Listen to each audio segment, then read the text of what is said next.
What is going on, everyone? This is Miles Dompier, and welcome to the 96th episode of Xbox Chaturdays. Today, I am stoked to be joined again by my good pal and co-host of The Trophy Room, a PlayStation podcast, Joseph Moran. Joe, how you doing on this fine Saturday, my dude?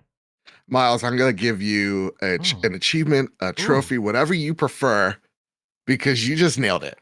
Thank you. You know, sometimes when you're on a podcast, I go PS Trophy Room or the PlayStation Trophy Room or a Trophy Room. And you nailed it. I'm just so happy right now. You guys don't know how rare that actually happens. You know, I'm what some might call a professional. Might. Oh, hot damn. I know it's a big scary word in this world, but you know, I want to show you some respect. Throw some respect on the name here, all right? So appreciate you. How you doing, man? Dude, I'm doing fantastic. We have a lot to talk about, a lot of spicy topics that we'll be going through the minefield that is Twitter. Yeah, buddy. And the discourse that has been over the past 7 days has been some of the most chaotic, and I can't wait to navigate it with you, my friend. So I'm doing fantastic. How about yourself? Fantastic. We're going to have a lot of fun. Yeah, we have a lot to dive into this episode. There's been a lot of developments this week in the games industry, and there's been a lot of stuff in regards to Xbox and PlayStation. And I think that was one of the main reasons I wanted to have you on the show this week, because we're going to be diving into a lot of it and how it impacts, us as the players. So we're going to be talking about, obviously, the ongoing Activision acquisition. We're going to be talking about Call of Duty coming to Nintendo, Xbox sharing games with GeForce Now, Baldur's Gate 3 skipping Xbox. We're going to be talking about our impressions of Atomic Heart. We're going to be talking about the meme seen around the world. We're going to be talking about, the weight of exclusives. That's another big part of today's show, is I wanted to have you on because we are going to have a big overarching conversation about how important exclusives actually are for players, for the platform. And we're going to have a big exclusive debate, if you will. And a lot more, a whole lot. There's a lot to dive into. But first, for the people who maybe don't know, let us know who you are and where folks can find you. Well, thank you. Thank you, Miles. My name is Joseph Moran, a.k.a. Mr. Badbit, and we're here on The Trophy Room Show on YouTube, The Trophy Room, a PlayStation podcast on Apple, Spotify, Google Podcasts, wherever you find your podcast service of choice, where each and every Thursday, me and my best friend Kyle talk about the latest, the greatest in all things PlayStation. This week, we had actually 2 episodes. Talking about our predictions of the state of play, talking about our thoughts afterwards on the state of play. Both of them have 2 really awesome interviews from developers who are developing on the PlayStation VR. So we had the Demio devs talking about Demio, and guys, it's practically everywhere. Y'all need to play this game. You could play it out of VR, in VR. It's cross-platform. It's amazing. It's literally D&D with chess. Like, it's awesome.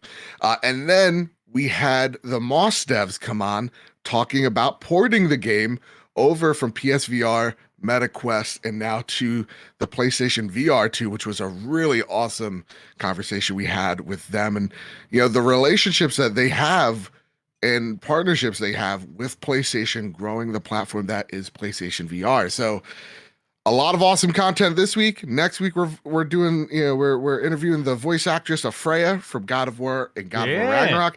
There's just a lot of stuff we're doing, and it's just begun. The year and all the secret things we're working on behind the scenes. It seems like there's just a new thing that pops up every week. So it's been pretty good. Good. Love to hear that, man. Obviously, this is an Xbox-focused show, but I appreciate you. I appreciate what you do over at the Trophy Room. And if you guys haven't, and if you guys do have a PlayStation or are interested in, platforms outside of Xbox, show Joseph some love. Joseph and his buddy Kyle over there do some amazing work. I've been on the show. I endorse the show. I support the show. Go check out what they're doing. And honestly, for what we do, we don't do the console war stuff. There will be stuff you're going to disagree with us on, but it's always respectful. We don't try to dive into, or if we're diving into the discourse, we're trying to do it from a level, kind of playing field, trying to see both sides. That's why we barely have PlayStation people on the show. We always love having like PC folks, Xbox folks, even some Nintendo folks out there.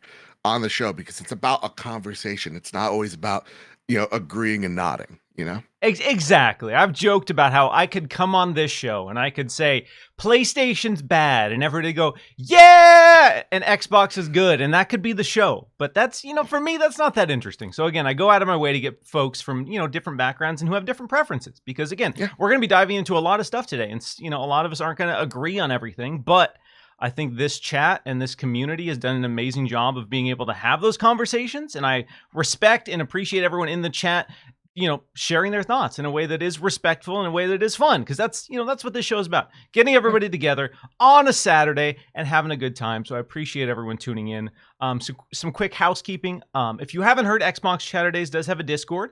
Our numbers are growing. We're having a lot of fun over there. So if you haven't joined and you're interested, there is a link in the description. Feel free to pop in there. We also do a community Q&A at the end of the show now with questions pulled straight from the Discord. So if you want a question heard there, drop that in. Some member shout-outs. Huge shout-out to everyone who's, dropped a channel membership, showed some support. We got Patrick, V. Simcoe, Cinedex, Anthony, Hargeet Chani, Nick W., Assassin. Y'all are amazing. Appreciate you. And speaking of Nick W., dropping a super chat here that says, I hope you guys have a fantastic weekend. We're going to. We're going to have a fantastic weekend starting right now. Let's get into it. Obviously, PlayStation has kind of had a big week. There's been the launch of the PSVR 2, and there was also a state of play this week. And the state of play we're going to talk about today because it focused primarily on third parties and indies that are multi-platform. And there was a lot of stuff shown. So a big chunk of this was also revolving around, obviously, the recently released PSVR 2. So there was a handful of games there. But before we dive into specific games like Resident Evil 4 Remake and Suicide Squad Kill the Justice League, how did you feel about what Sony brought to the table in February with their state of play? Yeah, I like what Jeff Grubb said when he put out, like, this is going to be an underwhelming state of play. Like, this is not a huge show. Keep your expectations in check. So when I read that tweet, I took it seriously because Jeff knows what he's talking about.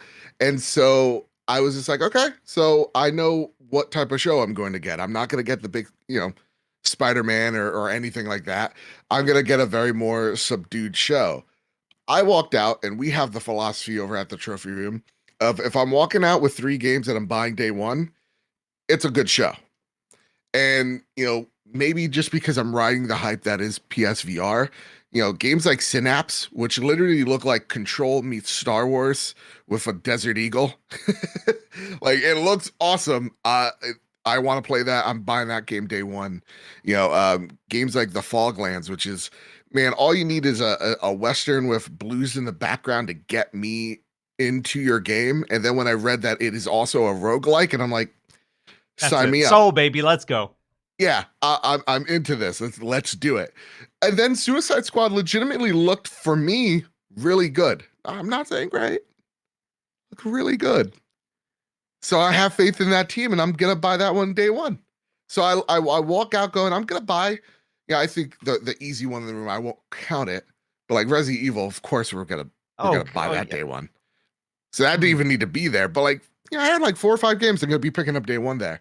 So I think it was a good show. Not great, 6 or a 7. If I had to, because people love throwing numbers at the end of things. But I thought it was fine. I don't know. How did you think about it, Miles? Yeah, obviously I'm not a big VR person. We're gonna have a conversation towards the end of the show, and I'm gonna give you a chance to try to sell me on PSVR 2. But okay. I've tried VR. I've enjoyed some of the experiences. It hasn't been something that I've felt the need to invest in heavily. So the VR segment for me, obviously, that's not for me. And that's fine. I totally agree with you when it comes to these showcases. What I want to see are just a handful of games for me. Every single game is not going to be for me or for you, and I think that's totally fine. We see a lot of people at the end of these shows talk about how, there's only 1 or 2 games that I wanted. And I think that's the goal, is they want to have 1 or 2 games for anyone who watches, and they need to have that kind of spread. So I think overall, it was a fine show. Didn't rock my socks off. Resident Evil 4 and Street Fighter 6 continue to look absolutely stunning. My God, dude, Street Fighter 6 is looking so flashy, so over the top. So every second I see of that game, I get more and more excited. I love Street Fighter. I wish I was a fighting guy, because I suck at fighters so bad. It's embarrassing. A toddler can beat me easy, Miles, but that game looks So good. So you're like a huge fighting dude? I'm when it comes to actually playing competitively, I used to do some semi-competitive Super Smash Brothers Oh, Ultimate, but I love fighting games. I'm not the best at them. Street Fighter in particular. Love Street Fighter, love learning the combos, but then I go online and get just clapped. I'm not going to tell you that I'm a worthy contender in any sort of competitive space when it comes to Street Fighter, but I'll still go online. I'll still get my cheeks clapped and I'll still have a smile on my face because I love the energy of Street Fighter. And Street Fighter, when it comes to 2D fighters, that's my number one. Super Smash Brothers for me is my number one fighting game. Period. Love it. That is my favorite fighting game. I have publicly said that Super Smash Brothers Ultimate is the greatest fighting game ever made. So I'm wondering where Street Fighter 6 is going to land, but what I've seen so far, Capcom continues to just absolutely deliver the goods time and time again. So that's my highlight from this state of play. What was the biggest highlight for you when it comes to what we saw? Things outside of Resident Evil and and Suicide Squad. I think to me the biggest hype probably was their VR section because I am just again it is one of our viewers said it's like Christmas for you guys the way you're talking about it because I'm a huge believer in VR. I think that is going to be a really awesome platform in the future. So for me early on it really had me. I love to see PlayStation Plus's lineup continue to improve. We're starting to get something actually halfway decent. And I think what we've seen in this month's drop and what we're going to get from next month's drop is they're maybe starting to find out what people actually want from this service and start to deliver it that way. But to me, the big showcase, the thing that I'm the most excited for, which I was just so bummed that I'm the only person that is excited for it, would have to be the Suicide Squad. Ooh, that's a beautiful segue into our next conversation here. Yeah. Before we dive into Suicide Squad and how I feel and how the internet feels, just want to give a huge shout out to everyone tuning in live. If this is your first time, we are live every Saturday at 1 p.m. Eastern Time, 10 a.m. Pacific Time. If you're digging the show, hit the like button, share it out. Love seeing familiar faces. We got Hargeet in the chat. We got Mr. Joanna Dark, Painful Discourse, Jarrett Bishop, Dead Planet, a lot of amazing returning faces. Love seeing you guys in the chat. And let's talk about Suicide Squad Kill the Justice League, because a big section of this state of play was 15 minutes of Rocksteady. I mean, I think we can all agree that Rocksteady has been a legendary developer, a developer with an incredibly solid track record of prestigious games, most notably the Arkham Knight series. So this has been their first game since Arkham Knight 8 years ago. Arkham Knight came out 8 years ago, everyone. Think about that for a minute. That's almost a decade. So they've been working on Suicide Squad, or they've been working on their next project for quite some time. So we've seen gameplay and trailers in the past, but this was our first deep dive into Suicide Squad. Going into this, there were some rumors about, it being a looter shooter, it having a battle pass, some of that kind of stuff was out, had leaked, and we got confirmation of a lot of that in this 15-minute showing. So it started off with just here's a mission. Here is one mission from Suicide Squad Kill the Justice League. And it started with gameplay, which is exciting. We all want to see gameplay. But a lot of people, I think, were taken aback by what the gameplay was. Based on, the obvious comparisons to Marvel's Avengers, I think when they opened up the world and we saw that it was a third-person shooter, I think that kind of threw people for a loop. So I want to know, you spoke positively on it. So let me know how you felt about the showing. We got 15 minutes. So, okay, what I'm about to say won't even sell anyone.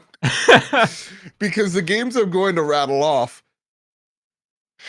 debatable of their quality. Okay, let's hear it. What I saw was, a mixture of games that I love. So, like, I'm thinking Brute Force back in the original Xbox. I'm thinking, why do I want to say Crackdown? Thank you, Jesus. I'm thinking Crackdown with its verticality, and I'm thinking of Sunset Overdrive, where it's about traversal. Yeah, that traversal, that speaks to me, baby. Let's go. And so for me, I was just like, yeah, this really looks like a perfect handshake between the thing that I liked, which was the traversal elements of Crackdown and Sunset Overdrive, and I want to see how they tackle it. If this is how I'm gonna get Sunset Overdrive 2, then so be it to me. I'm gonna be all in on this because I loved what Insomniac was trying to do with momentum, with traversal, and fusing that with the combat. Because usually when we get to an engagement, we just stop and we slowly start moving up, right? I think Doom is a really great example of just using momentum to your advantage, just going Yeah. as fast as you can through the battlefield. That's what kind of gave me the elements of like, yeah, I remember in Crackdown, like I jump in the air, just start shooting a whole bunch of guys and then just like pile drive them into the ground. Like those elements are really exciting to me. So I know I just rattled off an amazing game that is Sunset Overdrive, a great game that was the original Crackdown, and some others. But I know Rocksteady, and I think you talked about it. They're a legendary studio. I have faith of what they're going to uh, um, do with this game. I don't think it's going to be a Game of the Year contender, but I do think I'm going to have a fun time from what I've seen. And I also want to like preface by saying anybody's critique of like it doesn't look like very superhero game to me is a fair one because I didn't see Captain Boomerang using his boomerang all too much. I did see him use that like an Uzi to cap a couple guys, but to me I liked it, man. I thought it was I dug it. When they started with the gameplay and we saw the in-action stuff of everyone fighting the big enemy in the middle and fighting the enemies on the buildings, my first thought, and I tweeted this, was Suicide Squad looks like Crackdown 4. And for some people, that's going to be a dig. If you didn't really dig Crackdown 3, if you had thought that had problems or you're tired of that formula, you're probably not going to like it. But that's what this game looks like to me. You have every single character, for whatever reason, has a quadruple jump. We got King Shark, we got Captain Boomerang just flying through the sky. We have Harley Quinn using, basically a Spider-Man power to latch onto nothing above her in the air just to move around. So there's all of this nonsensical traversal.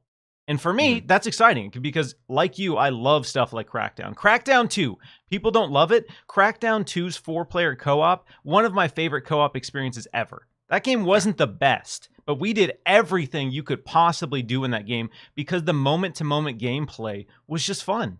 And when you watch Crackdown 2 gameplay, or really when you watch Crackdown gameplay in general, it doesn't show well. Like watching someone play Crackdown, you can watch the explosions and have a good time, but it doesn't really show that well, but it feels really good in motion. And I think for me, that's going to be the selling point, and I hope we get some kind of open beta or demo where I can get my hands on it. Because looking at it, I say, this looks like Crackdown. I understand why that's not for everyone.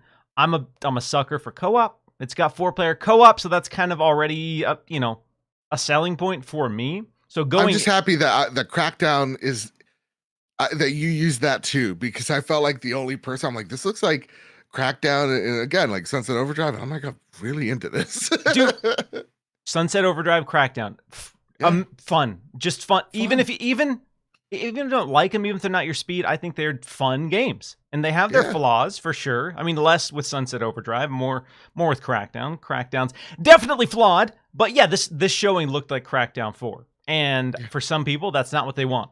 And then from there, it went on to say, all right, yeah, the battle pass, that's real. All right, here's the gear score, everybody. Here's all these guns. It's doing the Borderlands things where you have different categories of guns, and each gun has a different manufacturer that has a different twist on that style, whether it be SMG or minigun or shotgun. So it's very Borderlands-y, it's very gear score-y, it's very Marvel's Avengers-y. And coming off of Marvel's Avengers and these other games as a service stuff, some people are fatigued with all of that, and I think that's totally fair. I think that's a really fair argument as well. It's like,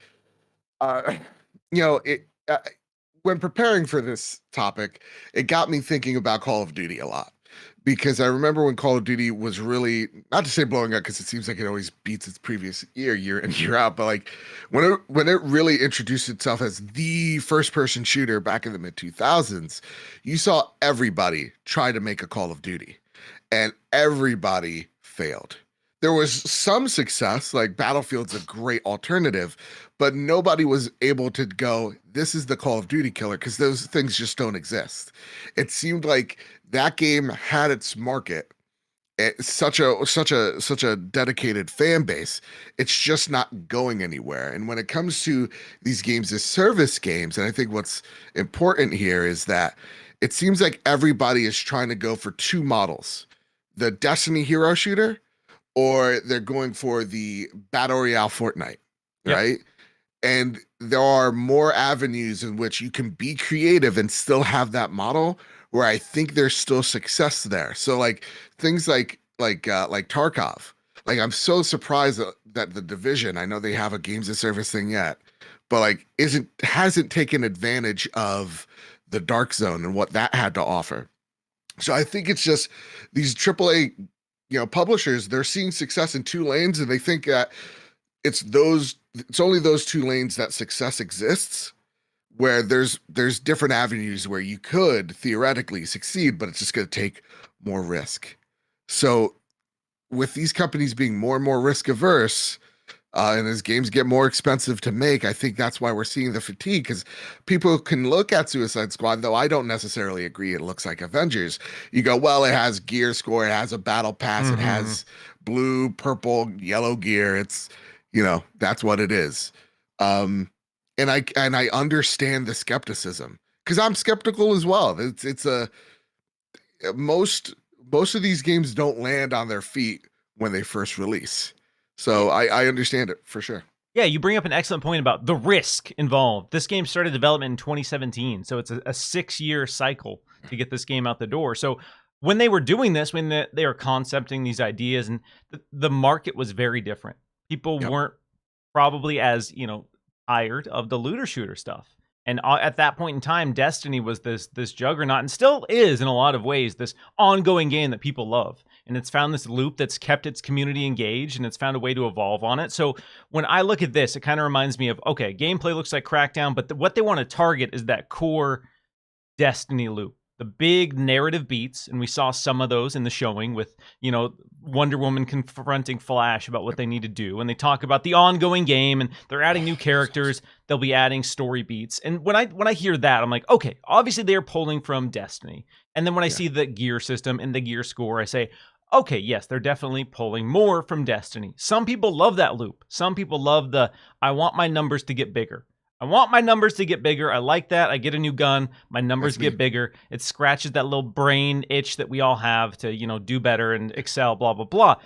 For me, when I look at games, what I want to see as the loop gets deeper is I want to see the gameplay elements evolve. So if they can strike that balance where not only are the numbers getting bigger, but I want to see the gameplay evolve, and I want to see these characters have distinct skills and abilities that really transform that character and that class and how that combines in a co-op setting. If they can nail all of that in a way that's satisfying, I'm excited. I'll play it. But if it is just everybody plays kind of the same, everybody has the same guns, and then they have an ultimate ability, I think in this day and age that's not going to be enough because of how things have shifted.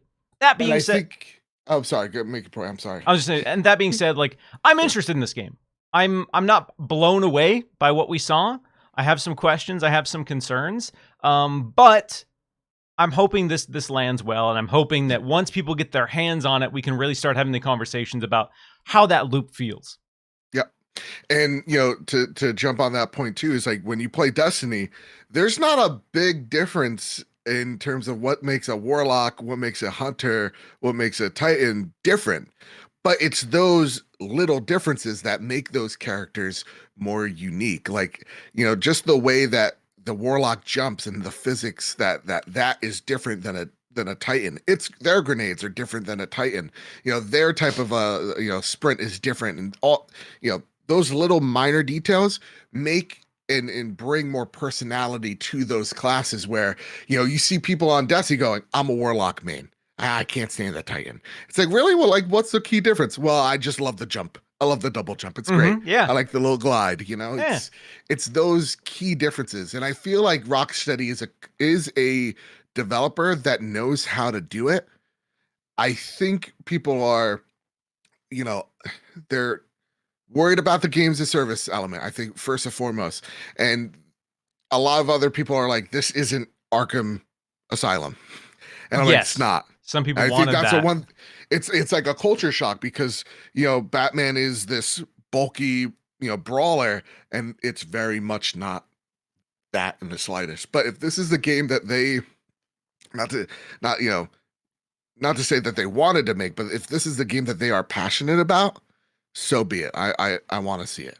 Exactly. I know some people had similar concerns when Redfall was announced. Like, oh God, here we go. Arcane's doing a looter shooter. Oh God.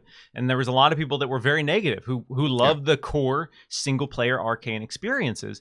But as someone who's interviewed these teams and spoken to a lot of these people, a lot of them want to make a multiplayer game and want to play a co-op game, and it's not that a publisher is forcing them, it's just that they have an idea for how to do it and have a twist on it, because a lot of these people, they have friends that they game with just like us. So if they can make a game that they can play with their friends, I think that is a big draw, and there's still a lot of passion, I think, behind it. I think some of the conversations get boiled down to, oh, they're doing this just for money. And I guarantee there are conversations happening behind the scenes about, okay, how can we monetize this? How can we keep revenue coming in? Blah, blah, blah. That's the nature of the beast. That boring business stuff, as a player, we don't care about it. We don't really want to hear about it. But it is a big, important component of having an ongoing game and having a successful financial game. But when those things negatively impact the gameplay, the loop, the grind, the overall experience, that's when you can say, I don't like this. And I think they are doing it for cynical reasons. And we've seen examples of that where the loop isn't good because clearly they want to make money off you. And I think that's a tough balance. Yeah, I could definitely see a conversation where WB said, hey, listen, Arkham Knight's really great. We're seeing this games as service thing blow up. Make us a games as service thing. And they're like, okay, so how do we make that work? And it's so much easier said, like, make a Justice League game. It's like, okay, but you understand how many systems are at play, like how Green Lantern has to play incredibly different than like, a Batman or a Superman. Like that is a just huge undertaking. Yes. Where this, I feel like I can understand the skepticism, but seeing the systems at play, I am hopeful. I'm optimistic. And you're right. I think we'll know the jury's still out until we actually get our hands on it, which I hope there is a beta for this thing. And if they're confident with a beta, then I think we're in good hands. That's really what I want to see. If this is going to be like an ongoing game with multiplayer, I really hope that they lean into a beta and let people get their hands on it. Because hopefully, if it feels good, that will, the skeptics will have a chance to dive in and play it for themselves. And if they don't like the feel of it, then okay, they can just move on and they'll know definitively that this isn't for them. But that's kind of where I'm at. Is I think it looks interesting. I think the co-op could be really fun, and I want to get my hands on it to see how it feels. Because for me, how a game feels, especially that style of game, is infinitely more important than how it looks. So that loop, I'm hoping delivers, and I hope for Rocksteady fans, this game is worth the wait. Even though I know for some, it's not the Rocksteady game that they want. But yeah, 100%. All right, we're gonna move on to the next topic, but before I do, we got a quick super chat from Mr. Joanna Dark, the legend, the keeper of the Chatterday lore. Hello to the GOAT, Miles Dompier. Question to Joe. Okay. Oh my God. If you had to sacrifice Phantom Dust to bring back your favorite game, what would that be? Bloodborne. Bloodborne already exists, though. Well, we're bringing it back, right? Like I need a Bloodborne sequel. Oh, okay. So you're killing Phantom Dust for Bloodborne 2. Absolutely. I'll kill for a remaster. I would kill Phantom Dust so fast just to have Bloodborne run at 60 FPS. You saw how fast I answered that? I didn't even let you finish. I didn't let you finish with a period. It's criminal that Bloodborne is the only From Software Souls-like at this point that we can't play at 60 FPS anywhere. Correct me if I'm wrong. There might be a mod. I think somebody modded the PlayStation version to get 60 FPS. Yes, someone modded it, and then someone just recently, like the other day, was just like, since Sony's not doing it, I'm doing it. I'm making Bloodborne from the ground up on Unreal Engine 5. I was like, God bless you. You're doing God's work. Good luck. Good luck. Shout out to the modding community going out there and getting it done so people can experience it. But yeah, please, it's coming up on 10 years. Please do a definitive remaster, even if it's a basic remaster. It doesn't need to be a I'll remake. pay the $70. I don't even care. Just please, care. okay? Let people play Desperate. Bloodborne at 60. My God. Anyway, another part of the state of play that upset Xbox players was an announcement regarding Baldur's Gate 3, which is, has been out for a little bit in early access, came out on PC and Stadia, and it was announced that it was coming to PlayStation, launching on PlayStation in August, and that's it. It's launching on PlayStation in August, no Xbox version.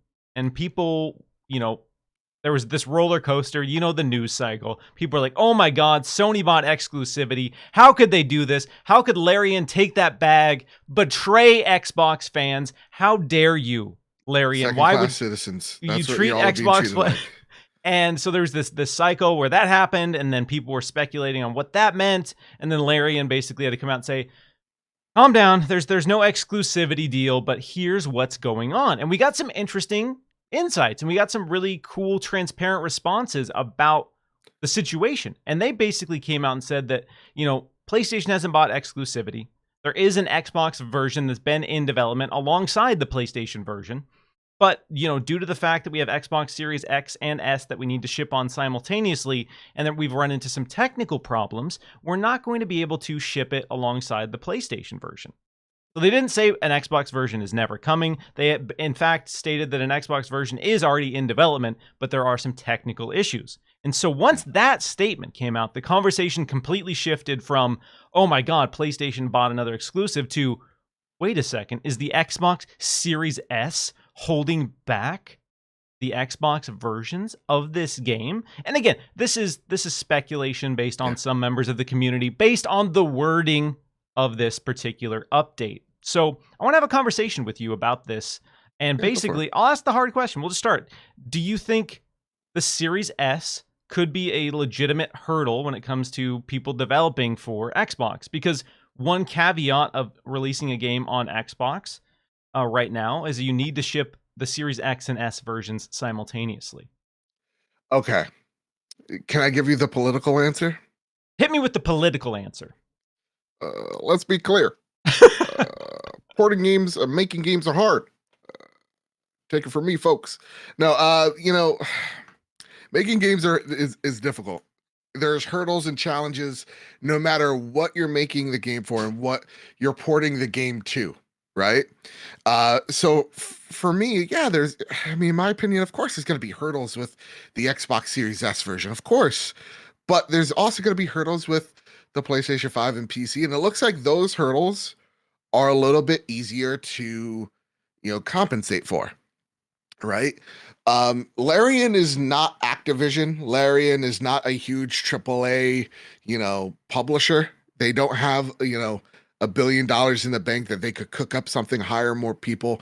They are, at the end of the day, a studio trying to make a really good game, right?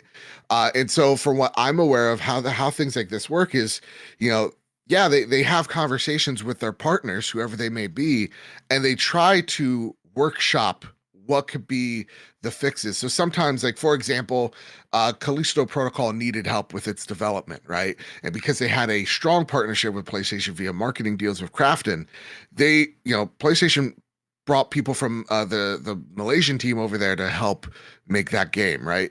Or finish it, get it to the finish line on PlayStation. Same with Diablo 3 with Xbox. Remember with the Xbox One, they had a problem, something maybe with resolution or whatever have you.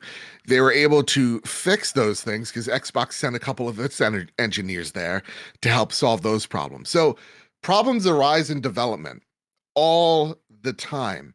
And sometimes you don't have the budget or the manpower to compensate in that moment, and you need to make do with what you can.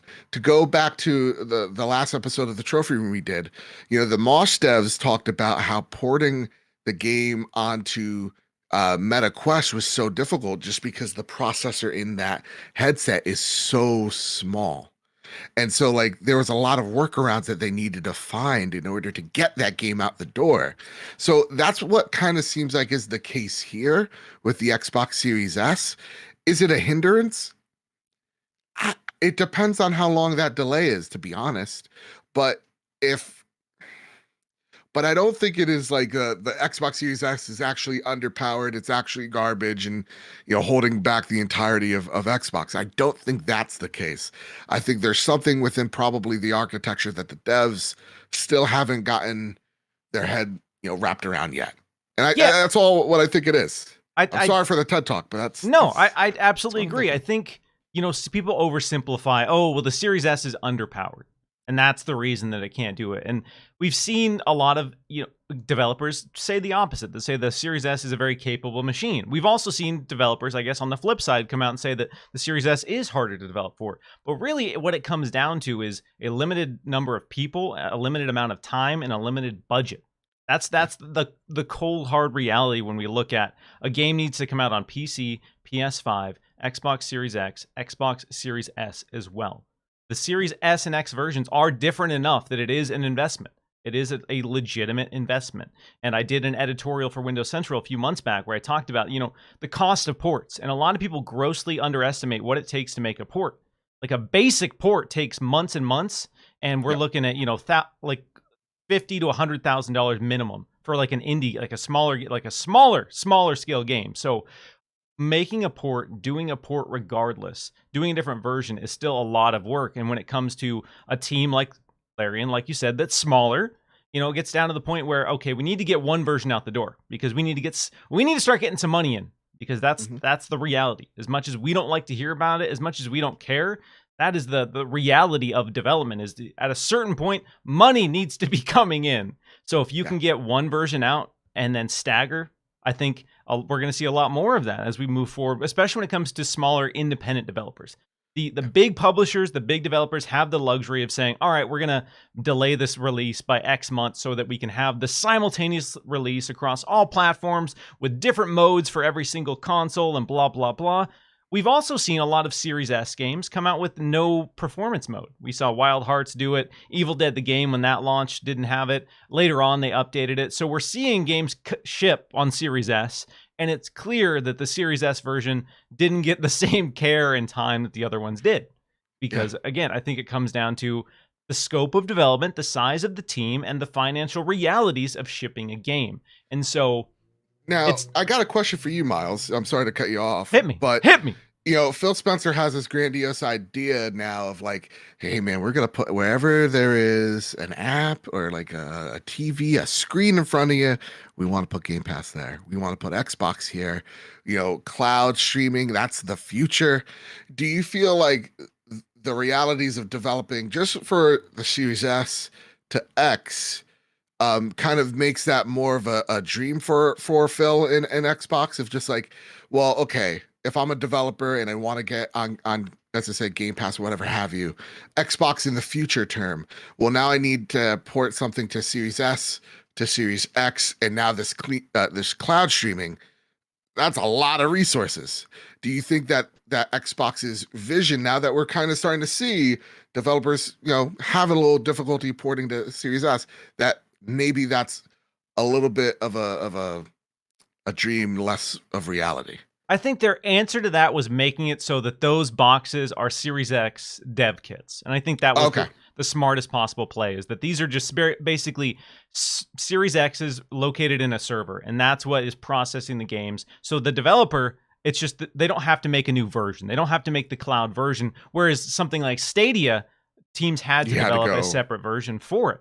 So Xbox, in that sense, was smart, was forward-thinking, and Xbox, again, they need to work with developers to limit the amount of work that goes into making a game, because if there are hurdles, people just aren't going to do the ports, and because again, Xbox, we're going to be diving more into this as we saw this week. Xbox has the smaller market share and blah blah blah. So there's that part of the equation as well. So Xbox has been doing a lot to make sure that making a game on the Xbox platform is as streamlined as possible, but we are seeing some people speak about the forced Series X and S versions. So again, I don't think it's that the Series S is holding back gaming or that the Series S is underpowered, because people are taking the time to do Switch ports, and I guarantee you that doing a Switch port is 1,000,000 times more difficult and taxing and a bigger time investment than doing a Series S port. But people are still doing it. Yeah. But the dollars are there, baby. And if the dollars are there, people are going to do it. Yeah, and it really comes down to like which install base is going to reward me first. These companies also have investors outside of the outside sources that they need to appease, Where's and they my need to get money? a game out. Exactly, and they're like, "Where's my return on investment? Where's my ROI?" So if I'm Larry and I'm like, "Okay, so my biggest profit here is going to be PC, so I'm going to focus here." That old dude on stage showed me the pie chart of how small the margin or how big the margin is on PlayStation, Xbox. So obviously PlayStation's going to be there, You and then would we'll get say it out that. to. I would. He's old. He's on stage. Ageist. I'm evil. Whatever. It's true. Um, he doesn't even know what he's talking about. Nobody does. They're all lawyers anyway. So like, it's just. I wonder if you wonder like all those lawyers in the room, they even like touch the controller?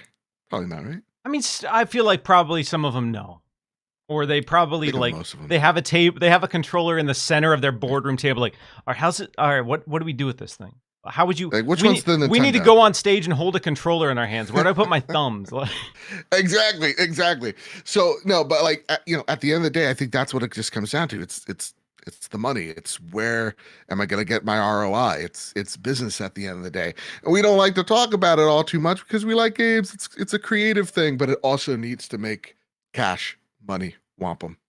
So That's the balance. That's the weird balance that Hollywood struggles with, that music struggles with, and as video games get bigger, will continue to struggle with. Is yes, it's art. Yes, it's creativity. Yes, it's entertainment. But also, people on the other side of it have put money into it, and those people are picking up their phone and calling after a year and saying, "All right, dog, when am I getting my money back?" And yeah, that's when things, when decisions get made that maybe people don't want to do, because at a certain point, this thing needs to come out. Features need to get cut. Things need to happen. Game needs to get out the door so homie can get his paycheck. All right. And that sucks to hear. I don't like living in that world, but that is the world that we live in. Welcome to the global economic machine. You're a part of it, whether you want to be or not. And, as that's much right. as I'm a hippy dippy who's like, man, we should just give developers infinite time and resources and just have this gaming utopia where everyone is just empowered to create That's right. freely with unlimited resources. Nobody wants to do that. Who's making money off that? Right. Yeah. So again, as someone who just wants games, wants people to take risks, want people to push innovative ideas, like the money portion of it is a fundamental hurdle to that entire concept. And so Yep. that's the reason, to bring it all full circle here, I think more than anything else that Baldur's Gate is not launching on Xbox right away is because they need to do the dual versions. They want to do split screen, which is already a technical hurdle. There is a huge reason we'd see almost no games, including Halo, do split screen, because it's not as simple as it used to be. Rendering a game, rendering physics, rendering everything within an engine is no longer what it used to be. So it's not as simple as it used to be to do co-op. And so that's why less and less games are doing split screen. And that's another hurdle, another wrinkle in this whole situation. Yeah. Yeah. So Developing games are hard, and it's people hard. aren't transparent about it because when they give you transparency, you don't believe it. That's the complicated truth. A lot of developers are scared to talk to folks because they are scared of the reaction and the flames that they're going to get by certain folks, um, because of that reaction. So there's just so much. It's a broad issue, but we just got to have patience with the developers of what they're trying to make. I think the game industry we shoot far too often from the hip, and we are incredibly inaccurate, and we don't take we love to take credit. We don't like to take responsibility if things don't go right on our end. So like to me, it's just like, listen, Larian Studios, that's their reasoning. Until it's proven false, that's what's happening here. So I'll take them at their word for now.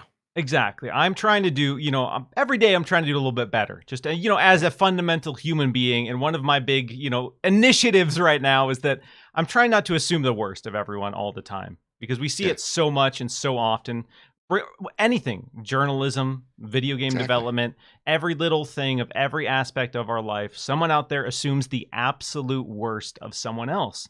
And Elon's just trying his best, Miles. I'm trying my damnedest not to assume the absolute Yeah. worst, because I need it. I need some sort of optimism, some sort of faith in humanity to continue with my day, to get out of bed. If I get out of bed every day and assume the absolute worst of every single person around me and every single person on the internet, I don't think I could cope with existence anymore. But I don't think I could either. so I'm trying, all right? And I hope we can all try to be a little bit better about that. And sometimes people are the worst, and some people do have the worst intentions, and that puts a wrinkle in it, because you say, all right, well, one time this dude did this, and he was evil, and he was a jerk, and he was a bully, and he was doing all of this terrible stuff behind the scenes, and then that becomes evidence that every single person in the world is doing something terrible behind the scenes, and man, whew. Existence, y'all, existence. Love it. Okay. All right, let's talk about this meme. Hold on, we're not quite ready for the meme. We're gonna dive into that meme. Don't worry. I thought Elon was a great segue. Game Seeker M dropping a super chat. Appreciate y'all. Appreciate everyone tuning in. First off, huge shout out to everyone watching live. If you are digging the show, hit that like button, share it out. Appreciate you having these conversations with us. Game Seeker M says, great show as always. What did you think of the Halo Infinite multiplayer Season 3 trailer? Joe, you watched that trailer? You watched that little hype sizzle reel? I'm watching it right now. Oh, all right, I'll talk a little bit. A minute. Well, Yeah. It's a short one. Yeah. So a lot of people have been online talking about how the new Halo Infinite Season 3 trailer got them feeling a certain way, and that's kind of how I feel. I haven't really been playing Halo Infinite. Every now and then I'll squeeze in around. I'll have somebody hit me up and say, "Let's play." I'm like, "All right, cool." But it hasn't been a go-to game for a minute. But this new trailer showcasing a lot of maps, a lot of new modes, a lot of new cosmetics, a new gun with just lots of great timing, lots of great cuts, lots of great energy to it. It got me, ready to dive back in with Season 3. And shout out to John from Xbox Era, who had one of his custom maps, one of his community maps featured in this official trailer as well. So that was dope as hell to see, because I know him, and I'm blanking on the other person who's working on it. Apologize. They've been working hard on this map, so it was really cool to see that featured in there. So yeah, Halo Infinite Season 3, I will be diving back in, and I was really happy by what we saw in that trailer. Yeah, I'm looking at it right now, and honest to goodness, so a lot of people don't know I'm a huge, Halo fan, huge Gears fan. I know I run a PlayStation podcast, but they are some of my favorite games of all time. Halo 1 Halo 1 is the reason why I'm a gamer today. Like, I just love that, I love that game so much. Looking at this, and I think I've poured in like 24 days into Halo Infinite. It's a lot. That's a respectable amount of time, I'd say. A respectable amount.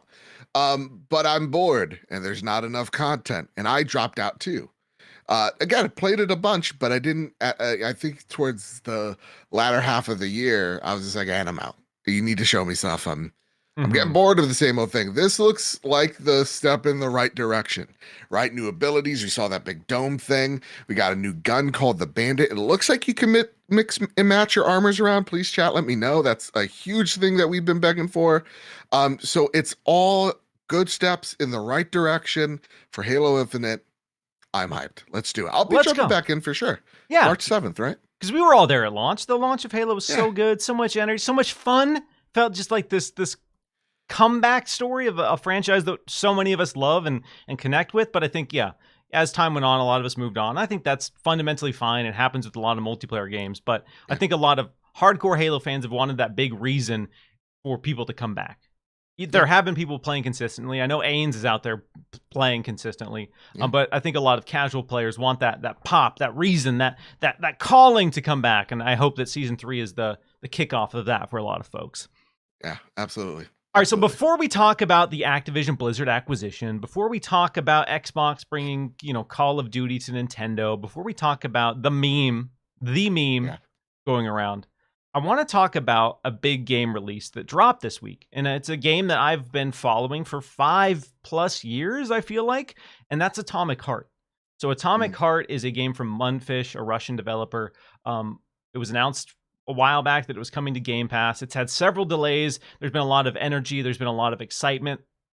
There's been a lot of parallels to BioShock. There's been a lot of energy behind this release. And after, like I said, 5-6 years of teases and trailers, it finally came out this week. And I've been playing it. And I want to just talk about the game because it reviewed fine. I think it got a good mix of positive and critical reviews. And, people were talking about the political implications. And if you don't know, the overall story of Atomic Heart is basically an alternate future where the Soviet Union won World War II. And obviously, I'm not going to get into all of it, but in light of everything happening in the world right now, that's a risky conversation to have. Especially with the recent behavior of Russia. So again, don't want to go into all of that, but there were a lot of political concerns going into this about the messaging and how that would be conveyed. I'm not deep enough to comment on whether or not they do it respectfully or what the overarching story is. But I want to talk about this game overall impressions. Have you been playing Atomic Heart since it launched on Tuesday, I believe? No, because one of my biggest critiques, because I was going to try this game out. I've been very busy with so many games, Hogwarts being one of them. I know people cancel me later. Please settle down. But, Atomic Heart being a game that I understand the controversy, I understand all the things at stake. I was still going to try it and see for myself. But the one thing that I constantly kept seeing from reviewers is that main protagonist is so annoying. So that is the thing that I'm like, I can hold off on this game for a few more weeks. Again, I got Hogwarts, got PSVR, I got Octopath. I'm gonna be good for a while. I don't need to play this right now. To see some of the snippets, I was like, yeah, no, this looks a little rough. Some of the dialogue it's kind of cringy. I'm very conflicted on this game. I'm only a couple hours in. Hours in. I currently don't feel that invested to continue playing it, though. And again, last episode, I was talking about Wanted Dead and how the terrible dialogue... I showed you clips. If you watched last week's episode... It's bad. I showed you clips of Wanted Dead dialogue, and I talked about it being the greatest dialogue in a video game because of how bad it was. Okay. Like, I'm a huge... Before I have this conversation about Atomic Heart, just know I'm a huge fan of B-horror movies, of cheesy B movies in general, and I love cheesy one-liners. I love terrible dialogue, and execution is a big part of that. Wanted Dead was... the execution of the dialogue was so unbelievable, I couldn't help but laugh. Atomic Heart is on the opposite end of the spectrum. I went into Atomic Heart wanting what a lot of people wanted, and I think that was like a cool, weird BioShock successor, a supernatural, maybe horror elements, maybe this weird experience with an overarching mystery, and that's there. But Atomic Heart is caught in this weird middle ground of BioShock on one end of the spectrum and Duke Nukem, and they tried to combine Duke Nukem and a BioShock into one game, and I don't know why. I don't know why. So there's moments where there's the horror and the tension and this mystery. And then there's a moment where you're trying to have sex with the fridge. And every 15, 20 seconds, there is a one-liner. There's some dialogue from your protagonist. And I know people were absolutely slam dunk massacring Forspoken for its dialogue. Let me break it to you, all right? Atomic Heart also has a talking glove. Forspoken and Atomic Heart are partners in crime when it comes to annoying conversations between your protagonist and a talking piece of armware. It's there, it's obnoxious, it's constant.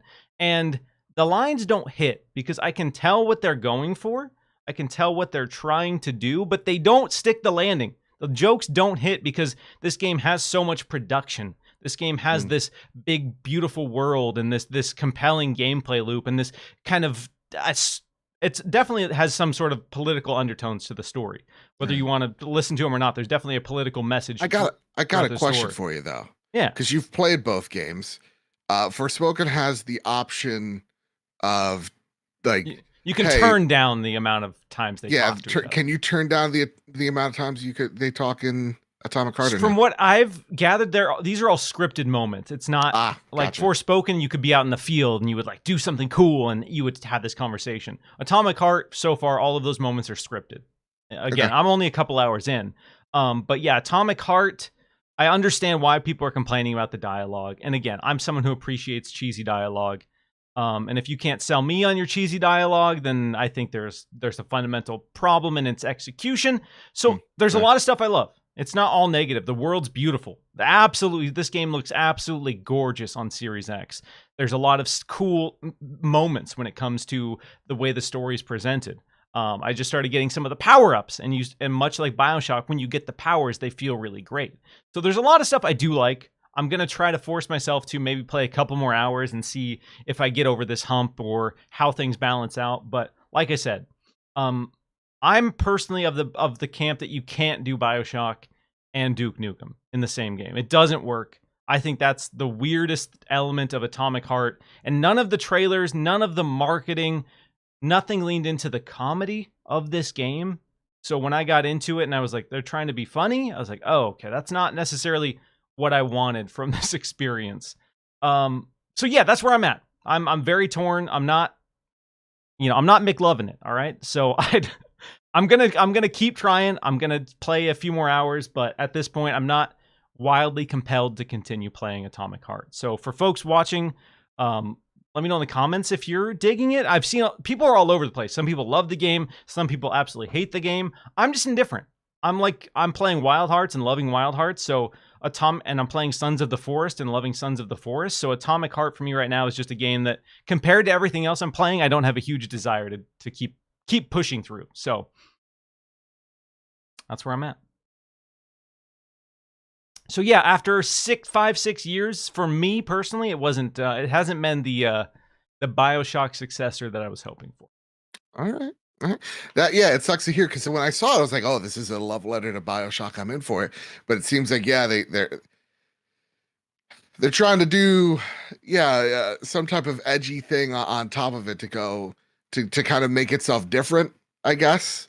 And I'm not seeing that pan out for we got Christopher Roke in the chat who says, try Atomic Heart in Russian with English subs. Maybe the delivery's better, because that's one problem, is the voice acting isn't bad. The delivery is just weird. I can tell he's trying to be like a Bruce Willis or a Duke Nukem and drop these lines, but they're so ham-fisted in the way they're presented. So I'm wondering if, it was written a certain way and the Russian delivery's better. So maybe I'll try that with the English subs. Because I know, like, Eastern European and Russian things, they have, some of it has some trouble, converting over to, Western, European or just Western countries. So, like, there is some weird dialogue choices. So it could be like something got literally lost in translation, or just culturally is the disconnect between us. But from what I've heard of it so far, the voice acting isn't bad. I think it's the person in the booth directing them, the lines that were given, probably the culprits there. Yeah, Kay Asante, and shout out to him, says, you don't like the sexual harassment vending machines? Nah. Yeah, I'm sure that's one of the things a lot of people talk about, and it's there. Uncomfortable. Yeah, it's just like a retro style 50s red fridge that's trying to have sex with you at one point. Yeah, never when, getting my Coke at, a restaurant did I think, you know what? Kind of looking hot. Yeah, you know what? This got me feeling weird, all right? Yeah. I wonder if there's some ports in here, some doodads. Some gizmos and some gadgets, all right? Yeah. Let's go. Anyway, let's move on from Atomic Heart. Please. So this week, Xbox has had a media blitz. Things are getting hot and heavy when it comes to the Activision Blizzard deal. They want this thing to go through. They want it to go through so damn bad, and they are, pulling out all the stops at this point to try to, make sure it goes through. So one of the big, or I should say there were two big developments this week. One of them wasn't entirely new, and that was the fact that Xbox is has announced that they have signed an agreement with Nintendo to bring Call of Duty to Nintendo platforms for 10 years. They also came out and said that, hey, GeForce Now, any game that somebody buys, any Microsoft game that someone buys on PC, boom, they can play it with GeForce Now. We're not here to take over. We're not here to hurt you. And I think that was really important. The GeForce Now stuff in particular, I think was a really smart play because, in my opinion, that was the most founded concerns. Xbox's potential to have a, quote unquote, I don't think they're legally throwing around the term monopoly, but there was concerns that competition would be squandered in cloud gaming once this deal goes through. And I think that was the most founded, because Yes. we've seen people enter the space, big players, Google, Amazon, who haven't really even put a dent in Xbox's market share there. So if they can't compete, who's going to compete? Blah, blah, blah. I'm not saying that's where I stand, but I'm saying those were the most founded. So Microsoft to come out and say, boom, GeForce Now, all the games you own on PC, that is going to be playable on be streamable on GeForce Now. How does that sit with you? Is that a great move? Does that dissuade any concerns that anyone might have when it comes to the risk of this deal and how it might hinder cloud gaming? Man, it seems like this is what Xbox strategy is. It's like, okay, we can't work with PlayStation. Well, we're gonna work around them. We're going to put baby in a corner here. I don't think the Nintendo thing moves the needle at all. I think the argument here to be had was the cloud sector, because it seems like that's what every regulator's big concern was. It wasn't so much the console space as it is the cloud space. So by them going, hey, listen, we're signing a 10-year deal to, to kind of put this on other competing cloud services, that's a huge deal. And it goes beyond Activision too, right? In their verbiage. It's like Xbox games in general. They're having this idea, and I know we'll touch on it in a bit, of just like, who cares about exclusives? We want to put Xbox wherever we can put it. That's what our mission is. So for me, it seems like we have been right here on the Trophy Room, a PlayStation podcast made by the players for the players. Oh no, shameless plug. Right since day one. This thing is gonna go through. There's gonna be concessions. And there's gonna be concessions that both sides and both parties aren't necessarily keen on. But I am in favor of the deal as much as it makes sense on paper. Go for it, buy it, please. I'm done talking about it. I don't, and at the same exact coin, I'm of the camp as well that consolidation does scare me. I don't like it that much. I'm afraid to change. I'm sorry. But again, at the end of the day, it seems like this thing's gonna go through, and I don't have the biggest problem about it. So for me, at this junction, I think Xbox is making the smart play by saying this is the deal we're giving everybody. Everybody is accepting the deal, from Steam, from Nintendo to Nvidia. Now we're trying to make PlayStation look unreasonable, right? And whether that addresses the EU's concerns, whether that addresses, I think, the elephant in the room, which is the CMA's concerns, because it just seems like that was even their main problem. They're just like, yeah, this looks like a really big buy, and maybe you need to slim that company down, jettison one of them, or try to find something else that appeases us. I think this is Xbox's something else. So, I'm not here to, I'm here to say that nobody's in the wrong here. They're both Jim Ryan's trying to do his job. Philly D is trying to do his job. Everybody is just doing their job. And the toxicity around this conversation is just tired. I'm tired of talking, like, not us, because I know you're reasonable, but like I'm tired of talking about this, because the toxicity around the conversation is just, it's so tiring. And by doing the podcast last year, we had a rundown of like how many times we talked about Activision Blizzard, and it seemed like every month there was at least one time we were talking about it. And it was leading to just so much fatigue, where this year in 2023, we've only talked about it like once.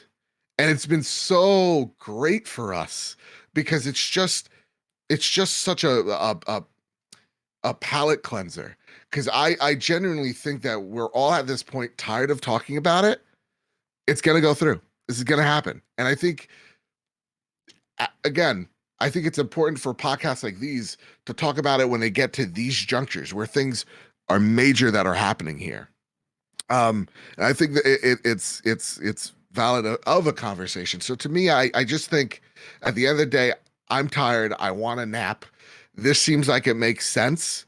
I'm not the poker player at the table. I would take this deal and say it's good enough. But there are concerns of like, okay, what happens after the 10 years? Yeah, it's a fair concern, I guess. But we'll have to see what that market looks like in 10 years. Exactly. So before I share my thoughts on all of that, a quick Okay. super chat from Hargeet Sorry for the Chani, TED Talk again. who says, for Atomic Heart, I think we should be clear that the alternate history isn't that Russia won World War II. They did. It's that they developed tech that wiped out everyone else going beyond the Nazis. Okay. So yeah. Some weird alternate history regardless there. That the alternate history wasn't my biggest complaint so far. Is Stalin's brain in a robot? I hope so. I hope that's the final boss fight. Yeah. Yes. So obviously, Xbox is making these types of moves to show that, they're a good guy, quote unquote, in the space. They're here to play nice. They're not here to put anyone else out of business. They're just trying to grow their market share. And that's been a big messaging point here. So when they talk about, bringing Call of Duty to Nintendo, they made a point to say, we have extended this same offer to PlayStation. All right, we want to make sure that PlayStation, they could sign this. We have this document ready to go. They could sign it right now. They would have guaranteed access, parity, blah, blah. We would have basically no special privilege when it comes to Call of Duty. But they've made it a point to say, PlayStation's not doing it. And they had two different graphs. I think it was Tom Warren, correct me if I'm wrong. He took to Twitter and he showed these two different graphs. The one that they used on stage, which was this graph that said, we're trying to bring Call of Duty to 150 million more players via Nintendo, talking about the Switch's, infrastructure, talking about all of the Switch players and saying that's what this deal means for gamers, quote unquote, around the world. They had another document on stage that was basically the number of exclusives that Xbox had versus PlayStation. And it was like 56 to like 284 or something. A huge disparity between exclusives. So they leaned into bringing to more players as opposed to, woe is me, PlayStation has more exclusives, it's not fair, which I think both of these companies are doing because it's, the court of law, baby. And, legality, it's always ugly. It's always petty. It's always technicalities.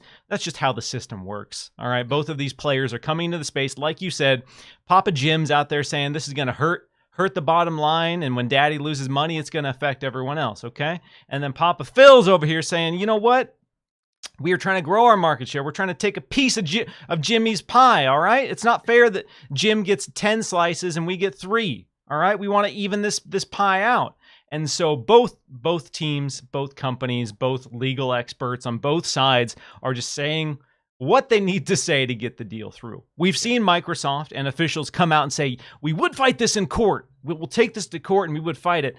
Yeah, they're saying that, but they do not. They would prefer more than anything else if this did not go to court. Sure, they would fight it, but they, more than anything, they don't. They really, really, really do not want this to go to court. They really want to be the nice guy. That's what they're trying to sell a lot of folks on. We're the nice guys, and yeah, court it would cost them way more buku bucks, and so at the end of the day, and a whole lot of headaches and hardships, does the deal then at that point make sense? But for me, when I take a look at those charts, again, like it is the pettiness and sadness from both companies. I think those charts too is just like, so in this reality, so Nintendo has 150 million players. Where in that chart is the indicator there? Like where I just see a lot of blue and green. I don't see any red. When I saw like PlayStation has like 200 and something exclusives, we only have 59. It's like, well, that's actually speaking more to your production more than anything. Like the question would be, okay, so why don't you have that many? Was it out of choice? Was it out of your volition? Or so the chefs in the kitchen. So like there's just a lot of it. Even just how how Jim Ryan is like the best crier in the room. It's just to look sad and pathetic from both of these guys. And that's what it's just looking like to me, man. Again, that's all these legal cases. 100% of the time, even disconnected from the gaming space, even disconnected from the console wars. I mean, we just had to endure it publicly, whether you wanted to or not, with Johnny Depp and Amber Heard. Like, it's always ugly. 100% of the time, these things always get ugly because they have to just dig deep and they have to pull out all the stops to make sure that their side wins this case, especially when there's billions and billions of dollars on the line. So there are some good things. Obviously, Microsoft playing nice, I think, is good for players, good for a lot of people. And if Microsoft is willing to be nice and extend Call of Duty to Nintendo and extend Call of Duty to PlayStation, I think that's good. I know there are some Xbox players who want Xbox to do or make Call of Duty fully exclusive. And, in a perfect world, they would have every right to do so. If you own something, you want to make it exclusive, okay, you should be able to do that. I don't think that that's fundamentally a problem, but I'm also fine with the idea of this coming to more consoles and more platforms. So, Joe, as a PlayStation fan, yeah, do you think that PlayStation should accept these terms? Do you think there's anything fundamentally wrong with PlayStation taking a 10-year deal on Call of Duty, which feels, in my opinion, very generous? Sure. Take it. I'm tired of talking. Take it. For the love of God, Jim. Yes, go. No, look, Jim's job is to make the giant bleed as much as possible. And he's made the giant bleed as much as possible. He is a hell of a poker player if he takes this thing any further, because as we're all saying, this thing should go through, it seems like there are more obstacles and hurdles for this thing to go through, right? And even I think like Hoglaw, which thank God he's getting better, but one of his last broadcasts was just like, yeah, no, this thing of likely of going through has gone down for him, right? So like the expert in the room also sees that this is more of a challenge than we're letting on, because we let our feelings and our lack of bar exam knowledge kind of bleed through here. So for me, I'm like, I'm not a poker player. I don't know bird law. This is happening, baby. Dunk. So just sign the papers. But if there is something else that Jimbo wants, that he could just make a little Indian burn to Microsoft's arm, he's gonna do it. He's gonna do it. He's making the risk. Rounds. He's using that private jet like you wouldn't believe, baby. He's getting in front of people. He's banging the drum. He's talking about what this could mean for gamers, not just PlayStation, even though it's so obviously transparent that he only cares about the bottom line of PlayStation, and as he's the the head of PlayStation, so yeah, he should. That should be his main concern. And so, whatever he's saying to somebody somewhere in the CMA and the European Commission, like he's saying the right stuff to get them, scratching their chin, thinking, okay, maybe we need to have a closer look at this. And then Microsoft on the other side, they need to come in, shake hands, kiss babies. Hey, there's nothing to see here. There's nothing to worry about. We're cool. We're good. Look at this. Look at this juicy contract we have here. It's 87 pages that says you get Call of Duty. Is that not enough for 10 years? What's up? Nobody. We don't have to do this. All right. We're just being cool. We're just being nice. I can't wait. I can't wait until the Sony charts leak out. They show how sad that those charts are, and it's just pictures of Jim with his. It's going to be a chart of Halo, and then it's going to be 0%. PlayStation has 0% Halo. All right, what are we supposed to do? It's a picture of Jim and his cats, and he's petting them, trying to just, he's going through the motions. He's crying. But someone in the chat was just like, they should go through with the subpoena on PlayStation. I don't even know what a subpoena is, you guys. That's how little. I get it. I know a little bit of it, but it's I don't know. I could say do it, but I don't know. That's people want the juice, Joe. People want the juice. They want the documents that say that maybe PlayStation has some sort of aggressive or anti-competitive exclusivity in their contracts. Right. They want that sort of information to come out. It's been widely speculated. It's been a rumor for a long time. And the fact that Sony keeps delaying this, for some people, feeds into the conspiracies that maybe they do have some shady stuff going on behind the scenes. Maybe they do have some contracts that would be completely counter to their arguments they're making, and maybe that's why they don't want to, share them. Maybe. I don't know. Maybe. Probably. I don't even know. Realistically, probably. If you, that's probably if you have nothing to hide, then. Just show it up. Just show it up. Yeah. Just sign the goddamn paper, because I'm tired. But 10 years of COD, that seems like a good deal. That seems like something that originally probably wasn't the idea. But I think Xbox wants the market to grow before they maybe rip that carpet from under them, if they even choose to. It seems like they're very committed. It's no, look at, I'll save it for the meme, but the meme conversation, there are good arguments to see that Microsoft's been a good steward of things that have been multi-platform, like Minecraft, bringing it to other platforms and supporting it on those platforms. So I don't see them, after the 10-year deal, ripping the rug from under them, but also that's going to be a different Xbox than what we have today. So whatever happens, just sign the goddamn paper. I'm tired. Yeah, because the reality is, the reason there would never be a legal contract ever in the history of the world that says we're going to do this forever. Like, that doesn't exist. So if PlayStation that's their demand is in perpetuity, that contract will never be drafted, because it's just, it does not make sense for any business to sign a contract like that, because Lord knows what the landscape will be. Lord knows what Call of Duty will be, blah, blah, blah.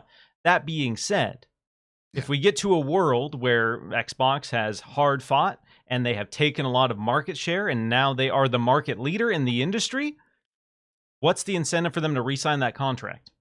After 10 years, if they are the dominating force and they have the share on PC, on console, on mobile devices, we don't need to develop Call of Duty for PlayStation. Sorry, you had a good 10 years. Peace, good luck, and Godspeed to you. That's the reality. Like, Microsoft, obviously, I guarantee they would prefer that contract to be shorter, but I think as a show of faith, that 10 years gives Sony, more specifically, a nice buffer and appeases a lot of the concerns about what this means for blah blah gamers. Sure. Heaven forbid that anything negatively affected the gamers. All right, because that's what at the end of the day, that's what both of these companies want more than anything. Is they want the gamers to be happy, no matter the cost, no matter how much money they lose. They want the gamers to be happy, right? On their platforms. Yeah. All right, everyone. Appreciate you guys hanging out. We're going to dive into some juicier stuff here. So before we get into this is a safe space, all right, for everyone in the chat, for you here, Joe, everyone. So if you're here, if you're having a good time, hit that like button, share it out, because we're going to be diving just straight into, that's not console wars. That's not what this is, but there's been a lot of Xbox versus PlayStation chat. So we're going to be talking about a very specific meme that blew up, and we're going to be talking about exclusivity. We're going to have the great exclusivity debate. As you're a PlayStation fan. I'm a PlayStation boy. PlayStation loves their exclusives. PlayStation has done an amazing job curating exclusives, but we're going to be talking about, what exclusives really mean, the weight of all of that. So we're going to have some meatier conversations here. And first, I want to start with the meme seen around the world this week. And if you've been in the Xbox or PlayStation camp and you're on Twitter, you're on social media, you've seen the meme. You already know the meme I'm talking about. And that was shared by the Executive Vice President of Corporate Affairs and CEO of Activision Blizzard, who took to Twitter during these kind of ongoing conversations about Call of Duty and Sony not taking the 10-year deal. And if you haven't seen it, I'll explain the meme. It's the classic meme format where it's the person riding a bike with a stick in their hand. And the person riding the bike, in this case, was Sony. And so it's Sony's riding a bike. And then the second panel is putting the stick in the spokes. And it says, refuses to accept guaranteed long-term access to COD.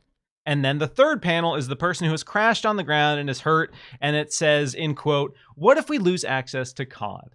So it was this executive from Activision Blizzard memeing Sony for not taking the Call of Duty deal, but then complaining about, the possibility of them losing access to COD. So before we, dive into this, there are pretty much two extreme camps in this. There is the camp that says, yes, girl, speaking big facts. She's dropping truth bombs. She's not afraid to speak her mind. And then there's the other camp that says, my God, I cannot believe that an executive of Activision Blizzard would dare have the audacity to shitpost on Twitter.com. So I know where you stand. I've seen your tweets, but we got to talk about it. Okay. Where are you at with this? How did you feel when you saw this meme making the rounds and then learned who shared this meme? So I don't like the meme. Safe space. It's okay. It's safe space. Safe space, everyone. Don't yell. No, yell at me. I don't give a shit. Listen.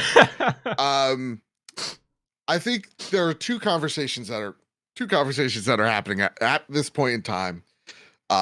With the executives at Activision Blizzard, primarily at Blizzard, and then this conversation between the Blizzard and Sony stuff, or sorry, Microsoft and Activision Blizzard stuff, right? Where right now a lot of people within Blizzard and Activision are upset at the executives because they're not listening to them. They're not listening to their concerns. They are really upset at like the elimination of work from home, which we've seen this industry embrace. It seems like no, Activision and Activision Blizzard want to, put you back in the office, which some people were hired after or sorry, during the pandemic with the promise that this thing wasn't going away, and then all of a sudden it went away, or it's going away. You have people having an all hands on deck meeting, but excluding folks that are pro union, excluding large swaths of testers or QA because of their talent or their reputation within their company or whatever have you. So they're upset at their executives because they feel like they're not being listened to, purposely targeted, whatever have you. And then at the same exact time, we have Lulu come out with this meme that, a lot of people are like, it's just like the Sony, this is how you share your game. It's like, yeah, Sony did that. It was cool at the time. You know what I thought was really cool at the time? Dubstep, but I grew up. But at the same exact time, Skrillex just came back, okay? It's still cool. Okay, I'm sorry, dubstep fans. But the 5 of you that are out there, dubstep sucks. But this is a partner talking trash about its other partner. Like, if, let's just say, we're living in a reality where this deal doesn't go through, right? Activision still has to work with Sony. Sony is Activision's biggest client, right? That's where they get, what is it? Almost a fourth of their profits come from Sony. And vice versa. Activision's Sony's biggest partner. They make their number one selling game each and every year. So it's your partner talking trash about you, and you're kind of like, there's kind of then this growing Cold War tension between the two. So on a business front, it confuses me. And I've seen people in this field behind closed doors, because they're afraid to say it out loud, going, yeah, no one talks like that. And I think the other thing that is amped as well, which is just like the Elon stuff, right? Like, I don't particularly care where you feel on Elon, but I know, like, I'm tired of all his stupid memes. I know I've muted him. I know that bothers him, and I know that I get glee from it, right? But like, I'm tired of like the edgelord behavior of, hey, look at you kids, I'm just like you. I'm just me. When in actuality, no, they're not like you. They make, $1 million+ in salary. And the reason why they're fighting so hard on this is because they're going to get a giant golden parachute that you will never see. And at the same exact time, they have a toxic workplace that they have not fixed, but told you that they will. And everything leans on the promise of, don't worry, when Microsoft buys them, things will get better. So like, that's where it's a complicated feeling of emotion. I don't care about the Sony Activision deal. I care about the people that are making these games and how they're treated. And right now, the executives are ignoring them, the people that make them their profits, to just do shitty little memes about the partner that they're currently working with. It's just aggravating to me. To me, it's just a lot of emotions come to me where none of it is positive. It's like, yeah, I've seen this behavior from people that I don't like, of whom I mute instantly. And I see it from another exec that I don't know who they are, but they've, from what I've seen, been on the wrong side of history a lot with things. So I don't like it. I don't. And it goes beyond the fact of Activision, Blizzard deal, to more of this person that is trying to be young and hip, for the sake of being edgy on Twitter, where she should be doing her job to make sure that the people that she employs are happy, and they're not. That's where I'm at. I think part of that is kind of amplified, the response to that meme. Because on the surface, you look at the meme and you go, it's dumb, but whatever.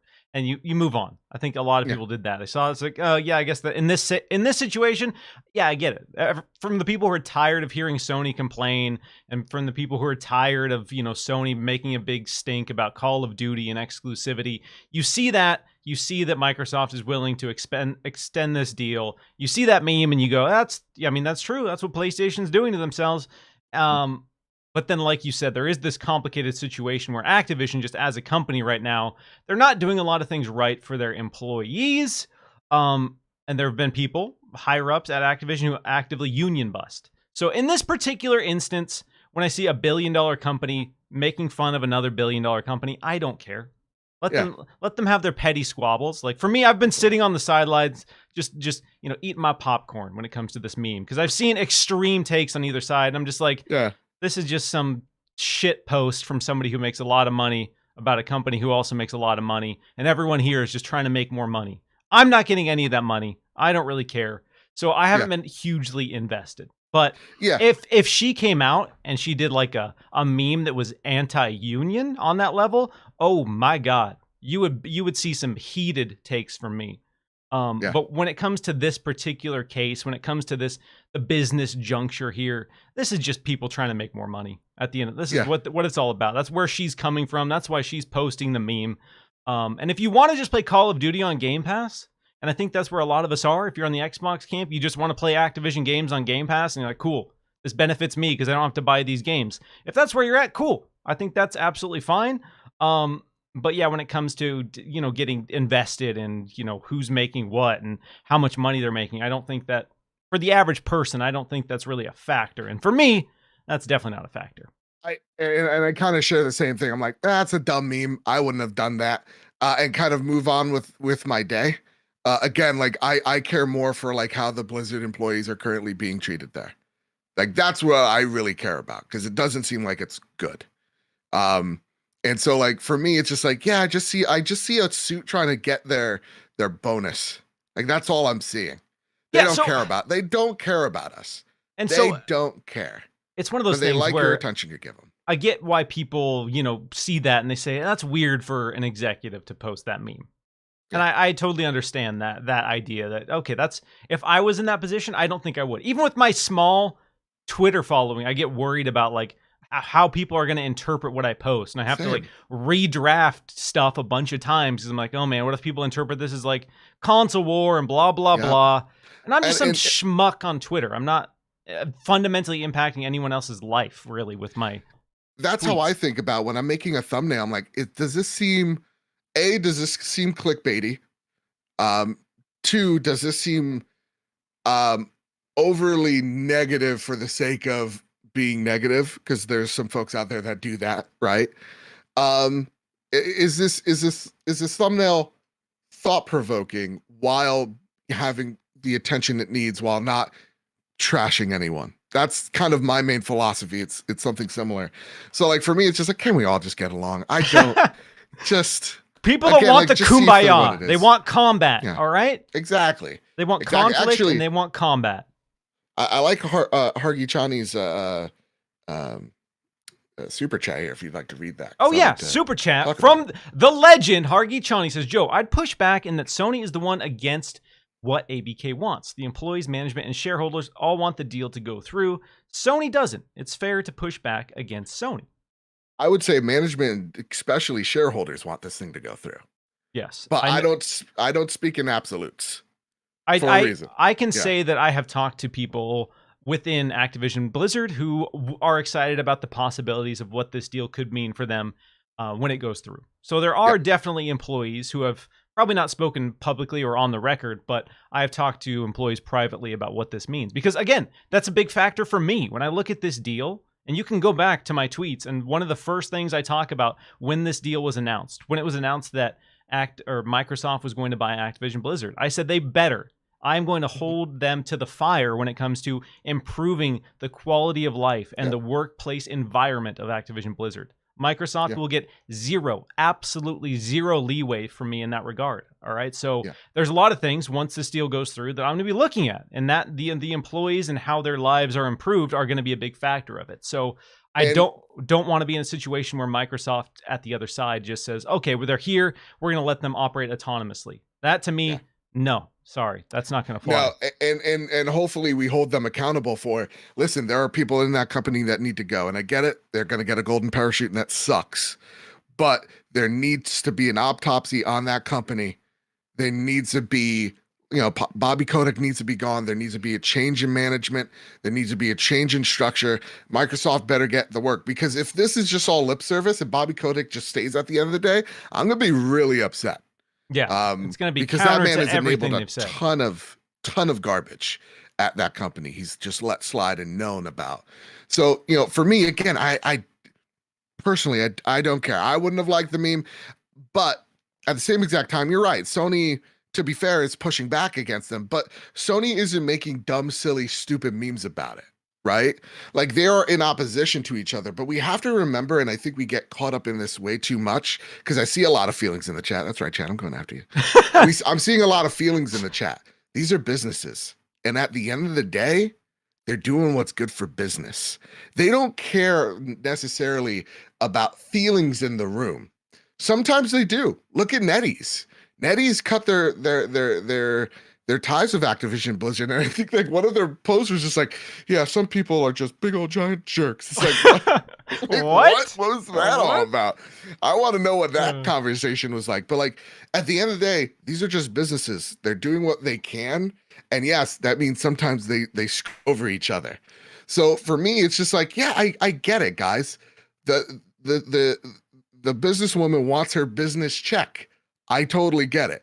I think the better way of going about it was Phil's tweet when he showed, Minecraft is gonna be on PlayStation Plus, and he illustrated it like, so well. And like, that's the tweet. That's the tweet of how you show this in a respectable manner. It's like, look at what we just did. We brought Minecraft to more gamers because that's what this is about, rather than just something that is she probably took from an intern in a Slack channel and just posted this here and go, wouldn't this be funny? Is this a good illustration and professional? No.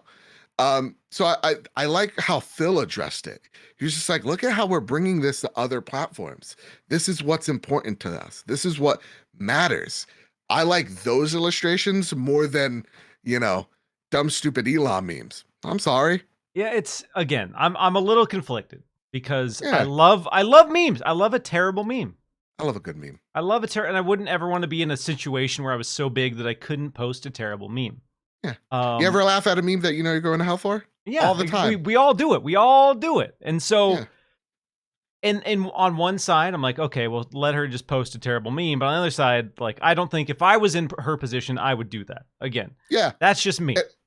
And here's the Phil quote is, always excited to see more people get to experience great games like Minecraft Legends. Simple, sweet, to the point. Showing you, yes, we own Minecraft, but yes, we're also putting this here on this service. That's Phil playing 4D chess, bro. 4D chess. I like that. I like that a lot. So at the end of the day, it's like, I don't like the tweet, but it's like, I've moved on with my life. I haven't liked and retweeted every comment about said meme. I just went, wouldn't have done that and moved on. But some people, I think on Twitter, has made this their personality, which I feel like is always scary because we're cheering up. To me, what I always see is like, we're cheering for an executive right now. She's speaking the truth to power. It's like, no, she's speaking to the check that she wants. She does not care about that dollar. Yeah, she does not care. I can't reiterate this enough. She wants a deal to go through, not for you, for her bottom line. That's all I'm seeing. Dang, boy, dang. And again, yeah, we've seen some people speak in absolutes this week and get rile people up on the internet. There's a lot of people who are, I got a question. I'm sorry to cut you off. Sean Capri, who's currently losing in our fantasy critic, and I just wanted to point that out first here on the show, asks, are y'all in the same room? One way to find out.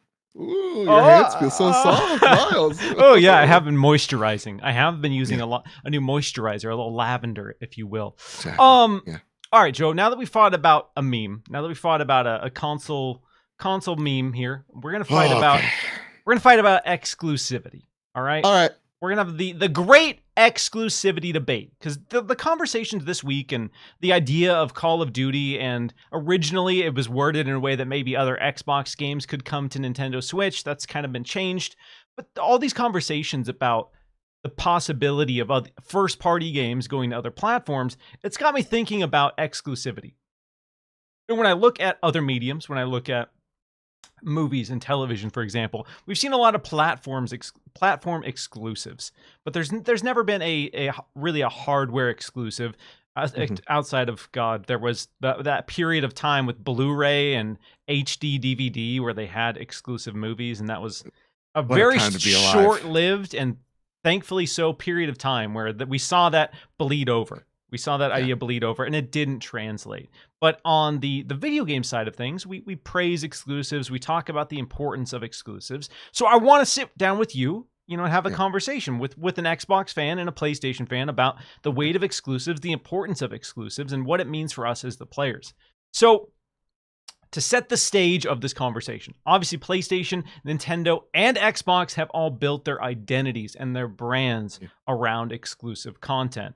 We have Halo synonymous with Xbox, Mario synonymous with Nintendo, God of War synonymous with PlayStation. So a lot of these companies have done a lot to make sure that brands and mascots and icons and their exclusivity are associated with the platforms. Yeah. But in recent years, we've seen those lines kind of blur a little bit. And we've seen people do multi-platform when it comes to console and PC, or console, PC, and mobile. And there's been all these ways and avenues where you can play a game that's not traditionally tied to a specific box anymore. They're opening that down, and they're breaking down those walls. So let me hit you with a couple questions for specifically catered to you as a PlayStation fan. I'm excited. Are exclusives the primary reason you prefer PlayStation? Yeah, absolutely. I love a good Uncharted. Love a good Ghost of Tsushima.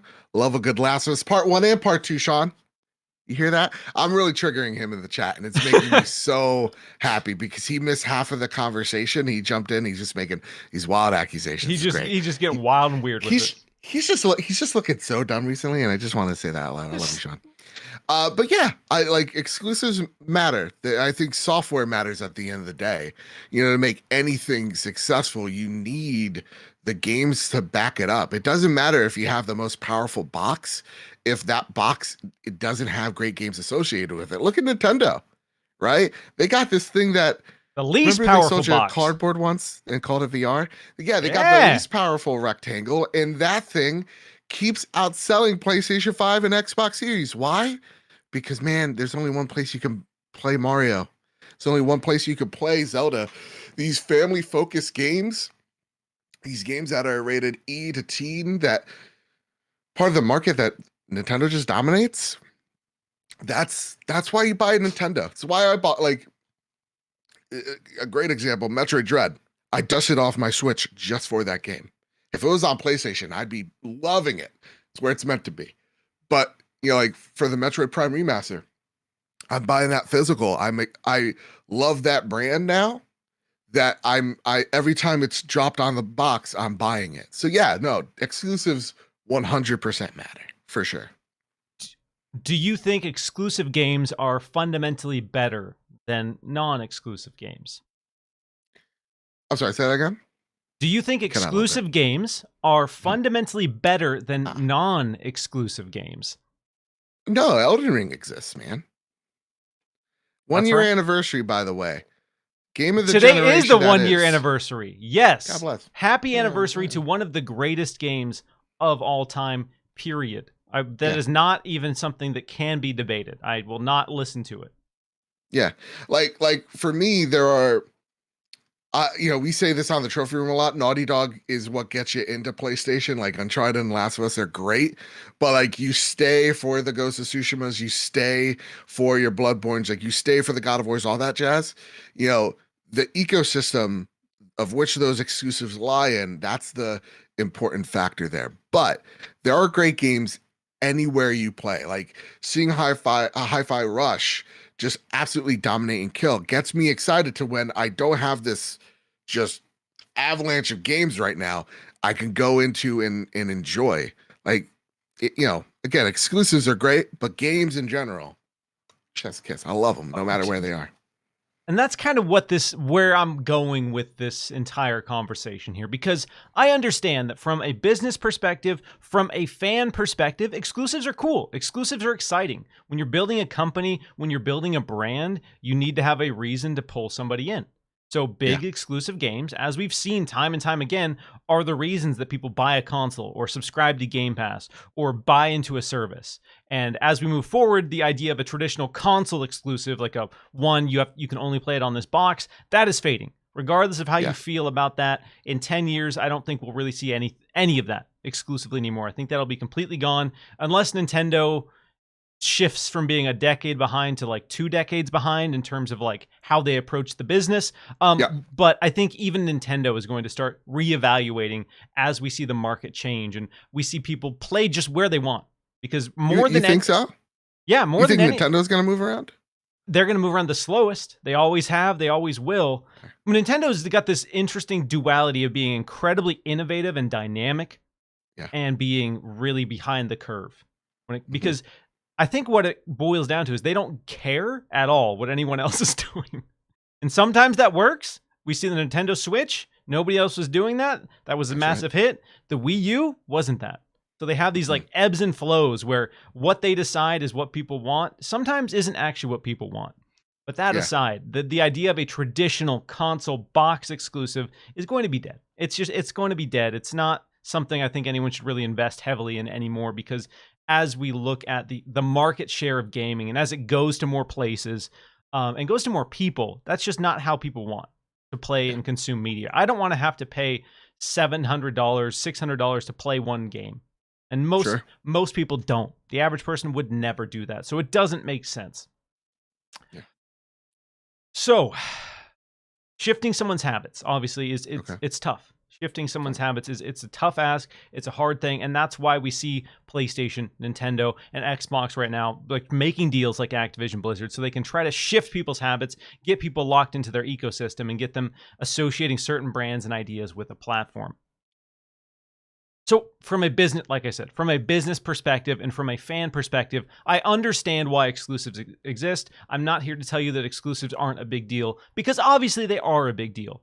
But I want to ask a heavier question here for you and everyone watching.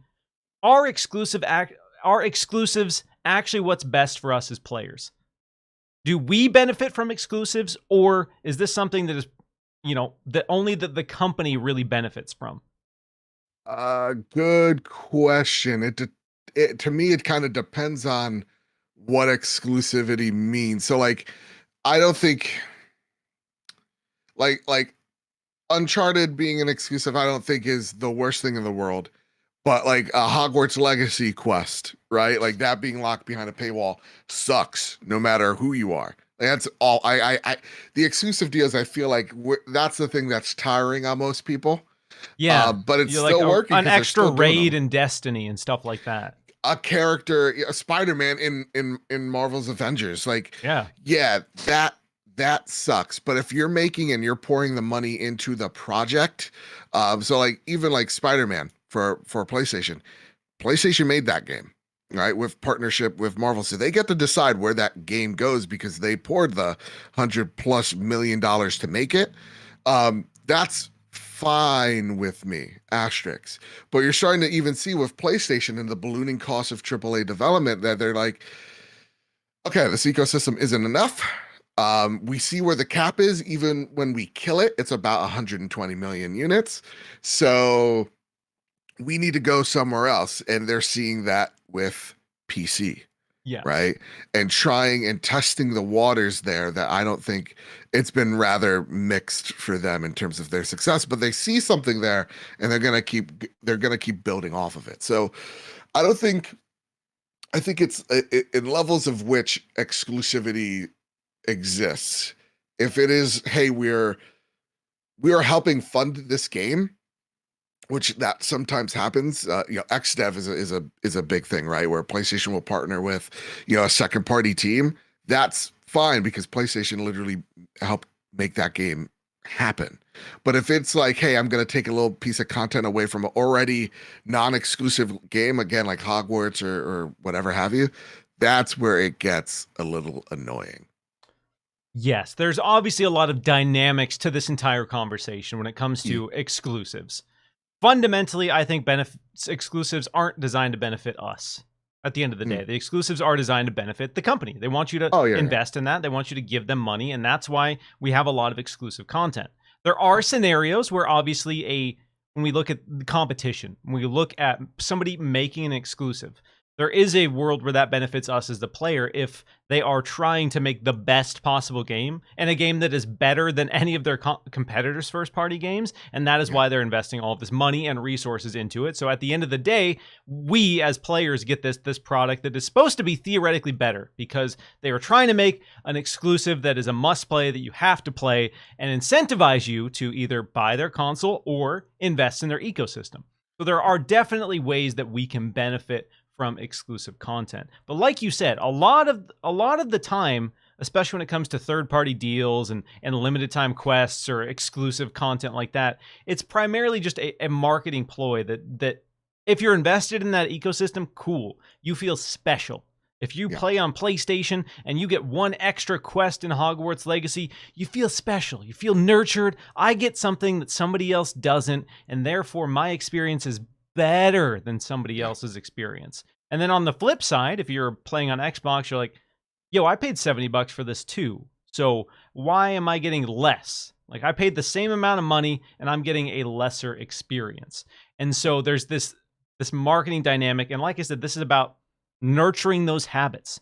And that is the main reason that PlayStation is worried about Call of Duty, is because they have this audience that has a habit of buying Call of Duty on PlayStation and getting exclusive content and getting some perks with that. And if that shifts back to Xbox, players will shift those habits. And Xbox will obviously use Xbox Game Pass perks to leverage those habits and establish those habits as well. So it's this kind of manipulative practice in a lot of ways that is trying to make sure that you as the player, that your experience feels better than. And that's why we see a lot of people on the Xbox side, use the phrase, and I think this phrase is very dramatic, but the second-class citizens. Like, why does PlayStation get Spider-Man on Marvel, and why does PlayStation get this? And that is because PlayStation is investing a lot of money to secure that content. And like you said, when it comes to development costs, when it comes to resources, sometimes that's make or break for these games, and other times it's just a nice cushion. If PlayStation comes to you and says, hey, we'll give you money, this quest is already done, can you lock a quest away and we'll give you money? Like, we already did it, we already paid for it, sure, we'll take the cash. And that is just a strictly business. Amount, what do you got for me? Yeah, exactly. Like, let's come to the table. What you got for me? So fundamentally, I've had this internal conflict about exclusivity, because in some ways I understand that exclusivity is not for me as the player. Yeah. It doesn't benefit me as the player really in any way, outside of the rare cases where first-party games are fundamentally designed to compete with other exclusives and then theoretically, innovate and push the industry forward. I think you see that with things like the Switch. You see big ways with the Switch.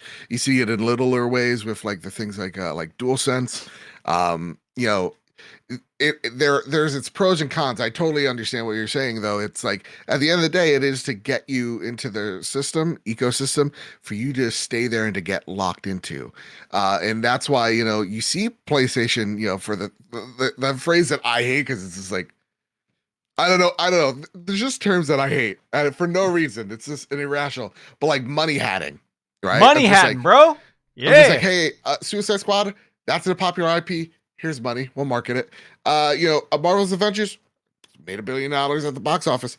Here you go. Star Wars, a Star War. All right, give us an exclusive, I don't know, a goddamn robe. Here you go. They're doing their best to align themselves with really popular IP to elevate their brand. While what you're seeing Xbox do is, hey, listen, all of our first-party games you can only get here or on PC, day one, baby. Hey, all these, games that, it may not be like Suicide Squad, but like Hi-Fi Rush or whatever indie or AA game or even a AAA game that is like the first of its kind. Here's money. Put it on here. Like Atomic Heart, a great example. It's like, that game did not have to worry about some of its development because of Xbox Game Pass. So like, to me, it does have its pros and its cons, because in order to, for example, the Xbox stuff, it's like indies don't have to worry about funding the game, because sometimes it's either partially or fully funded because of Xbox, because they want that exclusive thing, with them. So there's pros and cons, but at the end of the day, you're right. It is very much, hey, it's not really benefiting you, the gamer, because at the end of the day, do I really need my Xbox Series X? No, but I have it because that's the only place I'm going to be able to play Halo, and my Gears See, and my Forza. I'm gonna hit you with some radical thoughts here, all right? Because Okay. as I look towards the future of the industry, and I look towards how this industry is going to evolve and change, as more and more people get invested. We've obviously talked about the importance of exclusives when it comes to what it can mean for development. But hypothetically, we all talk about the games at the end of the day being more important than anything else. And I think you can still fundamentally deliver on that expectation without exclusives. All right. And again, I know not everyone's going to buy into this idea, but if you open your games up to more players and you create a game that is undeniably great, doesn't need to be locked to a platform, doesn't need to be locked to a console. If Breath of the Wild or, whatever, the Tears of the Kingdom, if you could buy that anywhere and that game was just an absolute masterpiece, you cannot tell me that game's going to sell less. That doesn't make any sense fundamentally. So what the idea that it's only getting all of these resources and all of these investments is to make it an exclusive, that fundamentally, there's a disconnect there, because you can still do that. You can still innovate. You can still create an undeniable must-play experience and put it more places. So I don't know. I'm a little torn. Yeah, Nintendo's argument would be, well, the reason why Zelda's here is because we get this ecosystem of players, right? And then they have to buy everything through this marketplace of which we own. So it's like, actually, the money that they would probably argue is the money we get from, all the little things, all the little indie games that they're really great at, or, ports or whatever have you. That makes up for the lack of Zelda on PC. Right. And I think until the bean counter shift one way or the bean counter changes, I think that's just going to be the nature of the beast. I think even PlayStation would argue that, like, people, they come here for The Last of Us.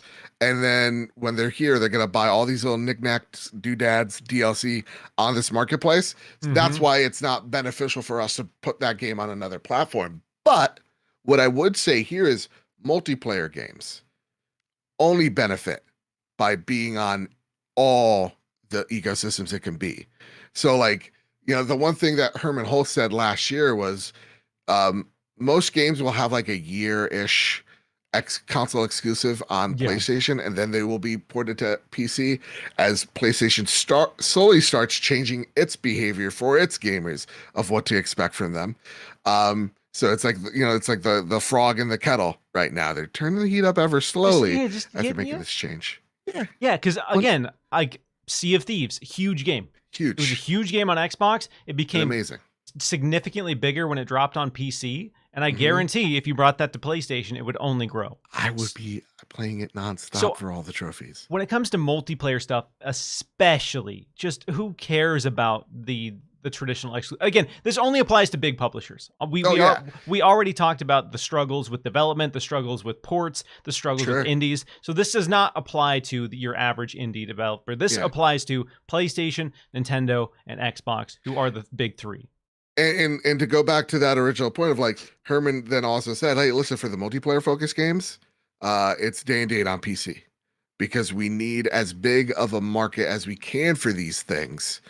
So that people can play them, because they even realize, listen, a multiplayer game cannot survive on just one platform. The way this thing ebbs and flows in popularity as, new DLC drops or whatever have you, new seasons drop, PC is important. And I hope one day, in my heart of hearts, we are playing Halo on a PlayStation and we are playing The Last of Us on an Xbox, because the more we get to just play and experience other games outside our ecosystem, I hope is then the end of this dumb tribal bullcrap that I think we both are just so tired of. Like, when I legitimately say, I don't care who owns Activision Blizzard. I don't care. I don't. But we have this, like, and it totally makes sense. because we have these experiences with these exclusives that fundamentally change the way we look at these boxes, at our controllers. Exactly. Yes. It means something to us. It's like the religious part of our brain just switches on, because the Master Chief has given me experiences that, The Last of Us could never, right? Vice Yeah. versa.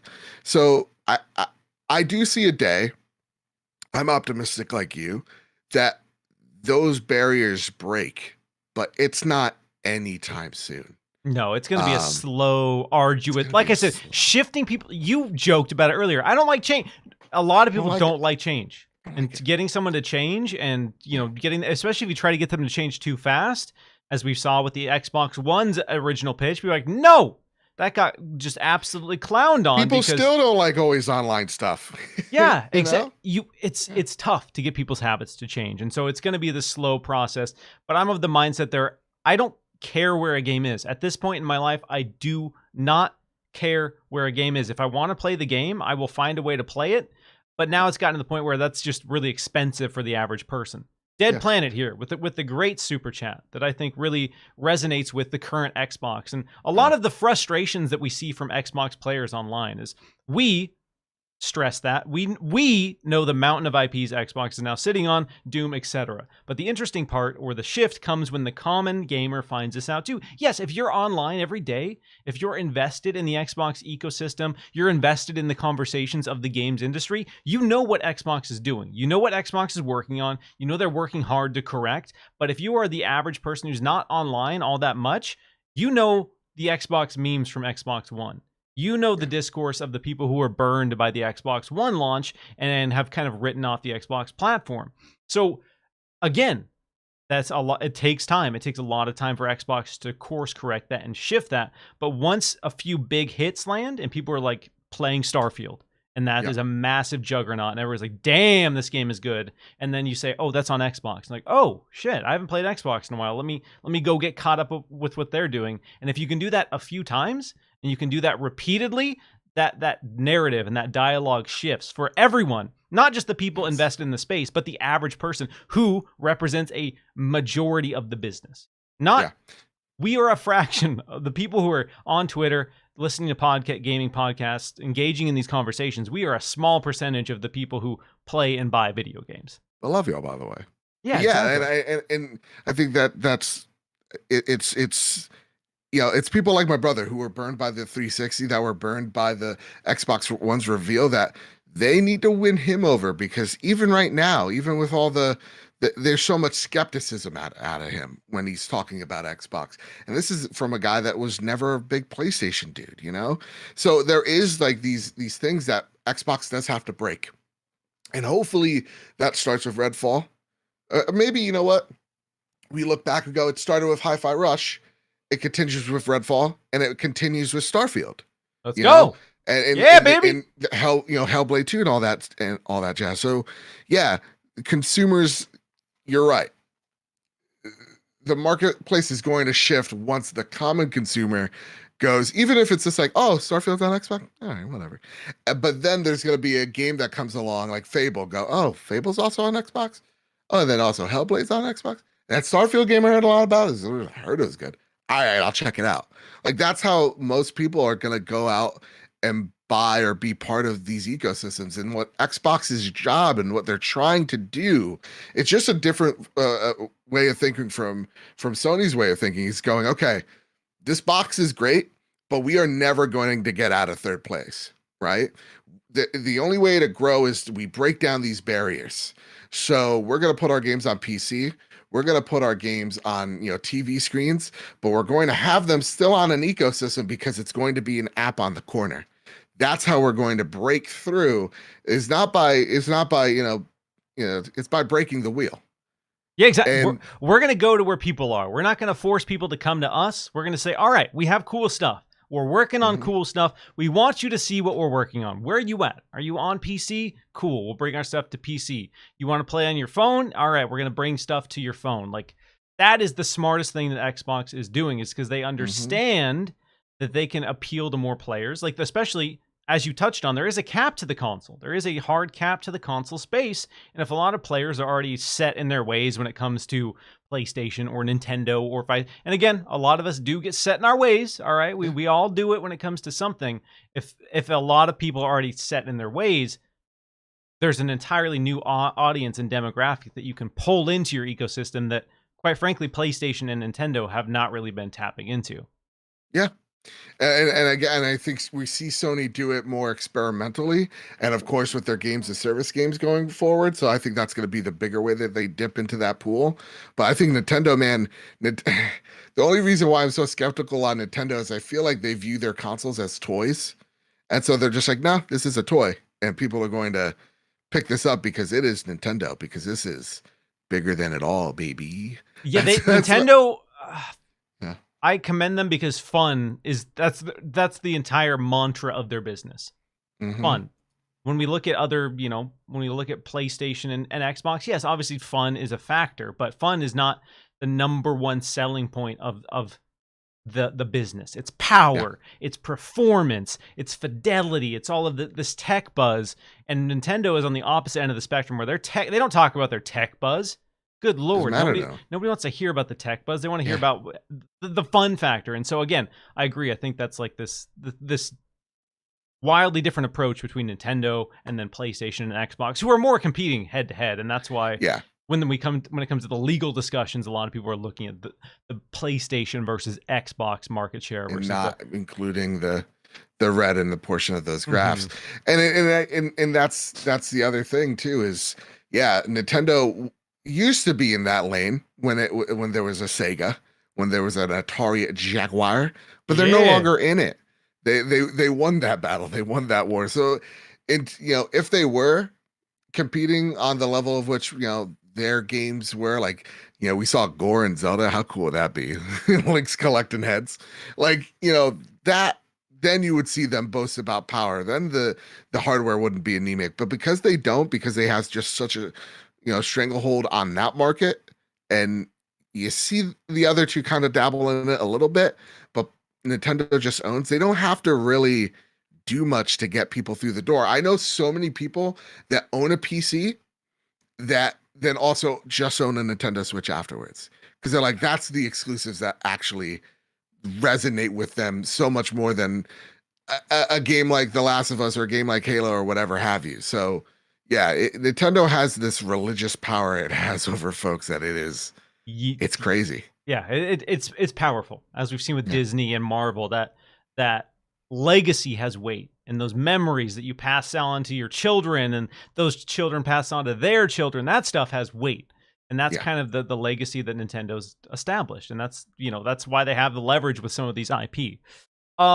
All right, Joe, how you doing on time? I know we're about 2 hours. I could do this for another 3 hours. You kidding me? Hey, all right then. I'm going to give you a chance to sell me on PSVR 2, because there's a lot of people who want Xbox to do VR. And there's a famous quote from Phil Spencer where he's on stage talking about the Xbox One X and says something to the fact of, this console will allow powerful VR performance, and we've never seen VR come to the console. It doesn't seem like there's any hope at this point for VR to come to the console, but PlayStation has done the PSVR 1 and now the PSVR 2, which dropped this week.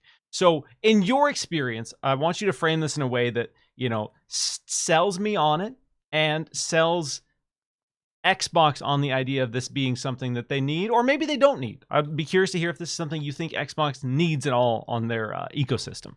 Yeah, it'd be really hard to convince them. They just fired a whole bunch of people on that HoloLens. Okay. That's because the military was like no. Like most of their money was, and the HoloLens was $3,000 or something stupid. But I know. Anyway. Well, listen, drones are uncomfortable to use. All right, so see, corporations are crazy. Yikes. No, VR. Yeah, big giant yikes. VR is it's still niche, first and foremost. So I don't think I can sell you on it. I could even sell Microsoft, because a lot of these companies are looking at VR as a marketplace, seeing that it's starting to grow and it's starting to blossom into an emerging marketplace, right?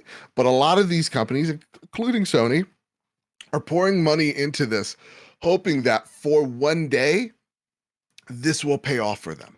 Yes. right? For one day that the hardware will be so easy that it is just a pair of glasses that I'm putting on my noggin and being transported in the world. Um, and that's what PlayStation VR 2 is a step in that direction. By talking to a lot of PlayStation or a lot of VR developers, they know it too. They're really passionate about this tech. And the thing that gets them excited is about the future prospects of what VR can be, because they understand that they are playing with simple premises in terms of gameplay loops. But what excites them is how they advance their genres forward. Like, for example, I'm playing Moss book 1 and book 2, and seeing how VR tackles genres that we love, like the platformer, is so awesome to see. It just adds another interactive layer to the games that you already play and love and enjoy. It adds that extra immersion to it. Astro's Rescue Mission is another platformer that is just so great in VR. Beat Saber as well, right? Like, there are games that have broken the medium in terms of common folk know what a Beat Saber is, right? But not a lot of people know what Pistol Whip is, which is an amazing VR game that kind of blends like Beat Saber with Super Hot. It's a ton of fun. So to me, it's not about like selling you on the hardware, because I think what's happening here is VR is becoming, faster than we think, more and more readily accepted, especially in the youth. The youth? And it's growing, and the tech is growing alongside with it. So I'm hoping that more companies continue to invest in this medium, because we're starting to see companies start breaking the code of what VR games can do and what they can bring to the table that's different. We talked about the last topic about exclusives bring people in with different ideas, new ideas, right? That's what VR does. So one game, Demio, is literally going, what if we made it Dungeons and Dragons in VR? How does that differ from playing Dungeons and Dragons in real life? Well, it differs because I can be sitting at a table with one of my best friends that lives in California. Okay, that's great. But how do we make it work on a systems level? How do we manipulate the map? How do we traverse, this world? Seeing games like that break through the zeitgeist, especially in the hardcore gaming community, is awesome to see that there is something here for the mainstream to dive into. Beat Saber, again, another one. There's something here with a simple premise of you're just playing to the beat. You're just a drummer playing to the beat. It's like that Guitar Hero effect. So to me, the VR tech is awesome. It's promising. It's exciting because I feel like in a space that is now kind of reached the point of like, this is what games are, right? Like, it doesn't feel like there's much innovation as there once was, where you saw generational leaps in not just graphical fidelity, but like how systems and levels and games are just made from one generation to the other. That's what I'm starting to see here with VR, and that's why VR excites me. So I know it's not for everyone. To me, there's no selling you on VR without putting the headset on you and going, here, go play Beat Saber, here, go play Pistol Whip, and then you interacting with the game on that type of intimate level. That's the thing that excites me about VR, man. And I'm realistic about it. Again, shout out to Khalif from Spawn on Me. I love what he said. It's VR will not be this thing that is mass marketed, accepted, and loved and huge until they figure out a way to get this thing so simplistically on your noggin that you don't need anything, and it's not being held back because there is no tether, like the Oculus Quest is in some regard. So I love VR. I'm super passionate about it because it is a medium that it just makes me feel like I'm in the 5th and 6th generation again, where devs are doing weird shit. Guys, there's a game where you have bats for hands and you're trying to make a salad with bats for hands. Like, it's stupid fun. That's what video games are in their purest form. And that's what so many of these VR games are. Like, I'm putting together there's a game called, Tentacular, that Kyle sold me on. It's literally Octodad, where I'm a giant octopus. It's my birthday, and I find out, or my human sister walks up to me and tells me on my 13th birthday that I'm adopted. And it's a shock because I thought I was just like one of the kids. And you're trying to put together, from what Kyle told me, I think you're trying to put together your birthday party. Like, it's just dumb, stupid things that I love. It's just like crazy premises that wouldn't work anywhere else that somehow just find their place here.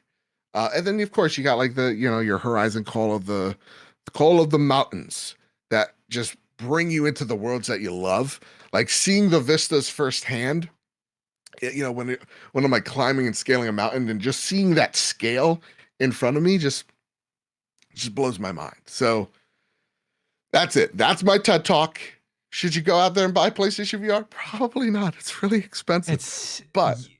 But the tech is exciting, really and that's one of the things that I've always respected about VR. And like you said, when you have those experiences where you get the headset on and you play Beat Saber for the first time, or I forget the name of the shooter I played with a friend, but it was a military shooter, and I remember Firewall. we were in I did play Firewall. It wasn't Firewall. Okay. Oh, okay. It was like a World War II military shooter, and I remember being in his Medal of Honor spare bedroom, like army crawling on his floor in VR, and like having those experiences where you're physically in the game. And it reminds me of what I liked about Kinect. We talk about the games industry, and if you've been around like us, you've been in it for a minute. You've seen the changes, you've seen the exciting innovation. You've experienced the PS1 era, the PS2 era, where people are doing anything and everything. They're taking risks. They're being weird, and they're pushing the gameplay first. There's only so much we can do with a controller. There's only so much we can do with a standard controller. And I've, in recent years, been saying we need to shake up the controller. Like, we need to do some more radical things with the controller. We've had the same gamepad relatively for like 20 years. Let's mix it up. The VR is essentially doing that. Kinect was doing that in a lot of ways too, and it led to some really great things. Again, it's not going to be for everyone.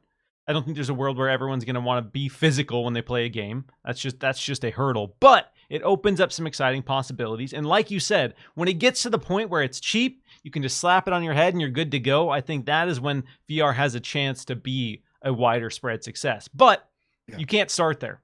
You can't start there. And even now, even with tethers and things like that, VR is still expensive. PSVR 2, $500-ish for the console, $400 if you get the digital edition, and then $500 for the headset. That's expensive. That's a big ask for a lot of people, and it's not going to be for everyone, but I think they understand that. But it is this cool iterative process, and I'll be interested to see where it is in like 6 years. Because like to me, it's like, like I saw someone in the chat like, man, Horizon World isn't that exciting. Well, to you, it's not. To me, it is. And just picture your game that you love. Like, people love Half-Life. Seeing that displayed in VR where you feel like you're part of that universe is awesome. Like, look at what is it? Halo, is it like Fireteam? Fireteam Raven, the arcade machine? Fireteam Raven, like how cool is that to play in an arcade? There's a different type of experience. That's awesome. Imagine playing a Halo VR game where you're literally putting on an ODST helmet. Tell me that's not cool. Tell me that's not the coolest thing. Having the shield fill up on your HUD. Come on, yeah. That's awesome. And you're right. Like, it shakes up the way we just interact with games. And that's the most exciting thing about this medium, is that we get to interact with it. We don't get to do that in movies or television or anything like that. Games we do. And that's why I think VR is the most games-ass games right now. Because games-ass games, baby. It's awesome. So, yeah. PlayStation VR, it's maybe for the more high class of player for now, but I dig it. I think it's great. No, appreciate that, man. I'm gonna get to a couple super chats here from Danny Passion Official, who says Atomic Heart didn't meet my expectations. I was expecting more of a shooter with some RPG elements. Same. Like I said, I'm gonna give it another shake, try to get further, but it wasn't. So far, it's not what I wanted from the game. Just point blank. It's not that it's bad. It's just not what I want. Yeah. Danny Passion says, what's more important at this moment, VR or cloud? In your eyes, what's more important right now in this current landscape, VR or cloud gaming? Because I'm such a VR fan, I would love to say VR, but it's definitely cloud. They want getting your app on as many things as humanly possible seems like the thing. Yep. So that's going to, and maybe that's the remedy for how to help games, again, they're way more expensive now than ever. So maybe we start eliminating the risk that you can take on some of these bigger projects by saying, hey, listen, we're making so much money because it's here, there, and everywhere. Go make something weird. Go make your pentiments. Go make your hi-fi rushes. I think that's what we gain on that. So I would say cloud gaming. Yes, cloud gaming is cheaper and more affordable for the average person. So for the average person and player, and the expansion of the amount of people playing games, I think not VR, but cloud is a bit more important. VR is cool. There's still important lessons that can be learned. There are still really important innovations that can happen in the VR space, but cloud gaming has more potential to be a widespread phenomenon than VR does at this current moment. All right, community Q&A from our amazing folks in the Xbox Chaturdays Discord. And like I said at the start of the show, if you're not in, there is a link in the description if you do want to come hang out. First up, we have Norma Scon, who says, oh man, this is a loaded one. Hope you've had time to think about this. What are your top 10 most hyped games currently for the year? Confirmed games only, not rumored. 10, that's a big ask.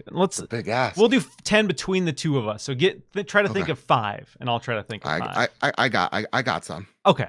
Hit me. Go all right. Diablo 4, most anticipated game this year. Bring it to me.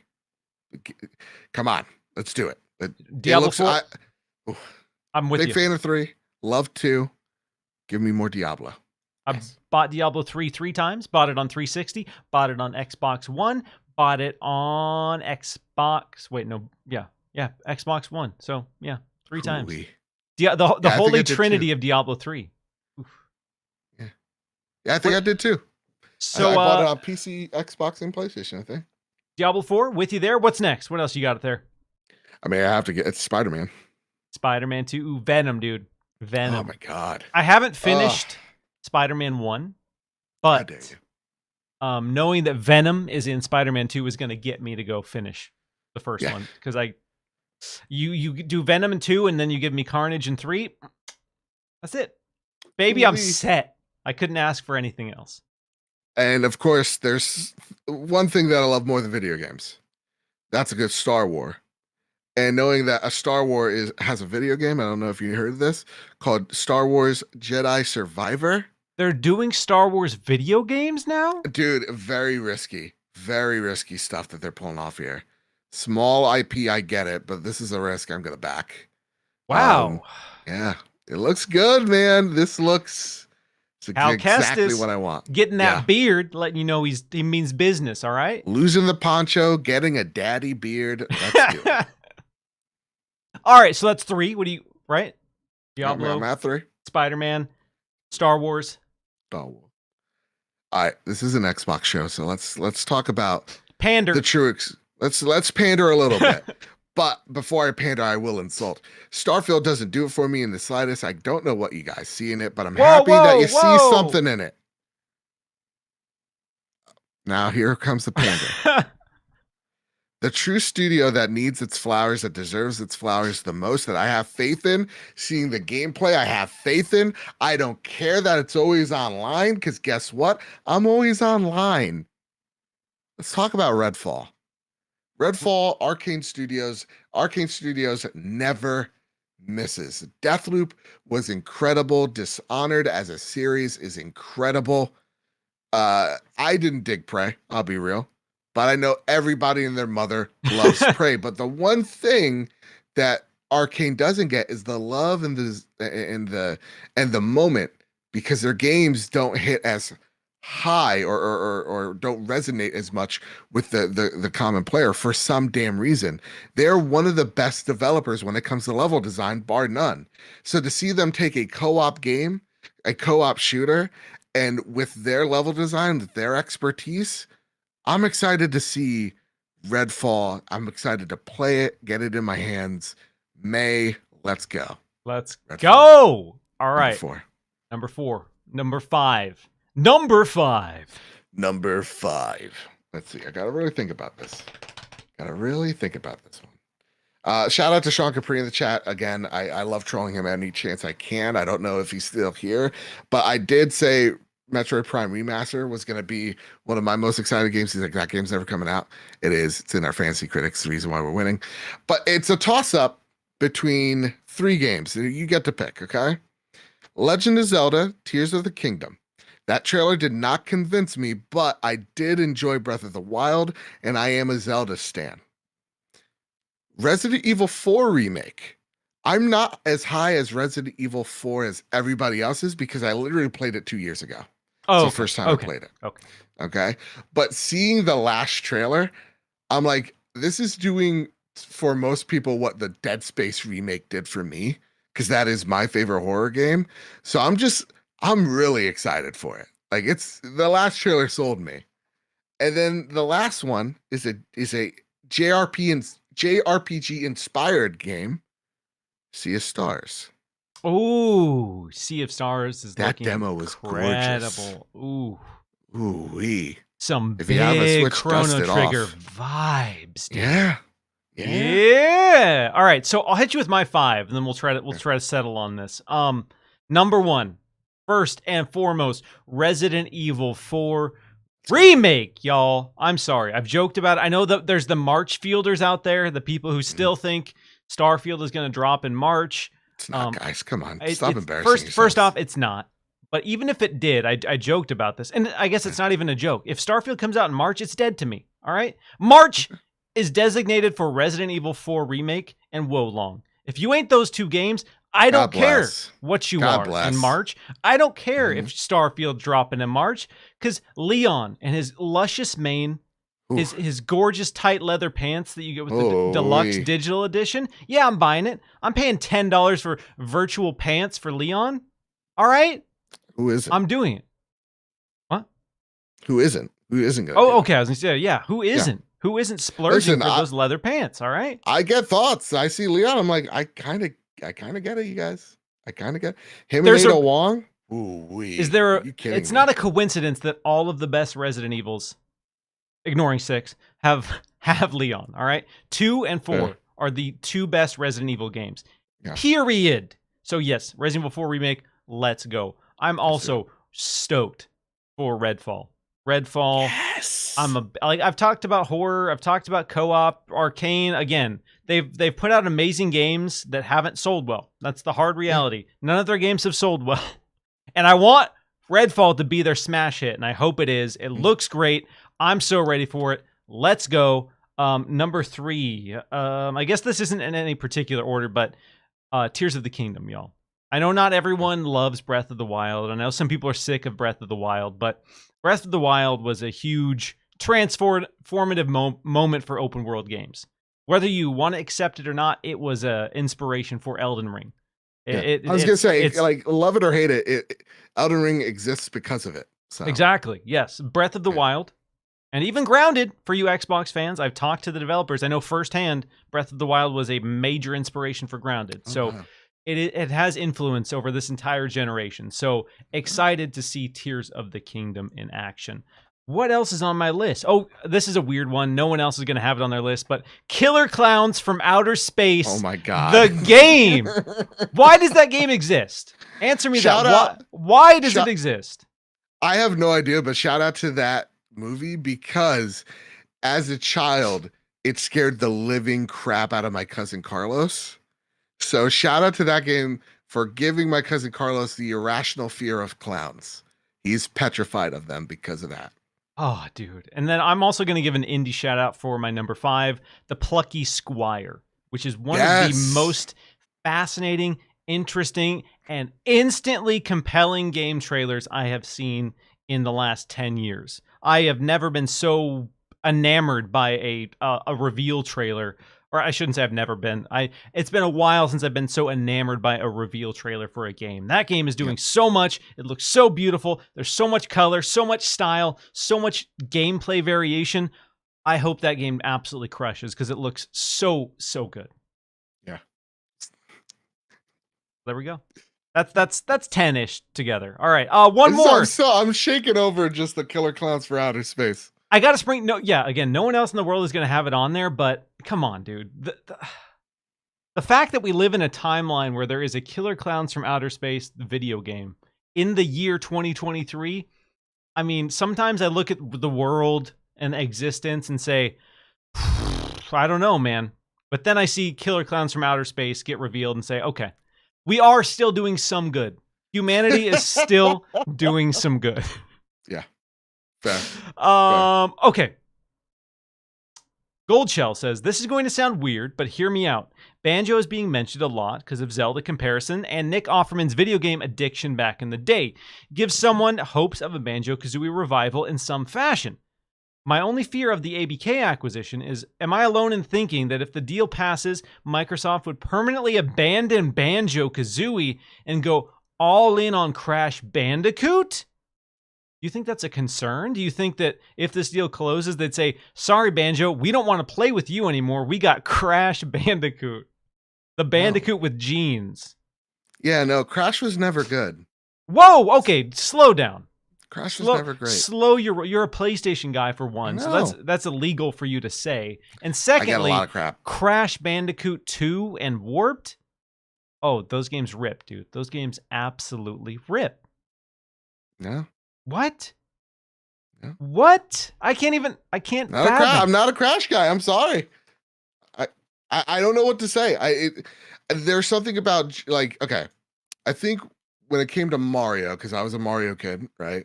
I was a Nintendo boy for the longest time. There's something satisfying when you jump on the head of a Goomba. That isn't as exciting when you do a little weird spin on a dude and give him a little slap. You could jump on things and squish them. I'm just saying. Yeah, but it didn't feel as satisfying. And it didn't have like the layer of accuracy. I'm serious about this. It didn't have the layer of like accuracy. It felt like such a chance when I tried to do the jump. So like I'm literally thinking like Mario 64 to Crash. It's just Mario was always better. Mario 64 feels infinitely better than any Crash Bandicoot. Yeah. Exactly. So I'm like, I can get this 5-star steak, or I could go to Outback. I'm gonna go for the 5-star steak that is Mario. Don't you dare compare Crash Bandicoot to Outback Steakhouse. All right, guys got the bloomin' onion. That was gonna be my defense. All right, but you're and not first even off, then going there for the steak. Yeah, steak is secondary to the bloomin' onion. All right, exactly. Yeah. Okay. Here's where I stand. I think they will do a Banjo-Kazooie remake. I think that is the most likely thing to happen. They would do a remake of the first Banjo-Kazooie. If we get anything Banjo in the next 4 years, that's going to be it, in my opinion.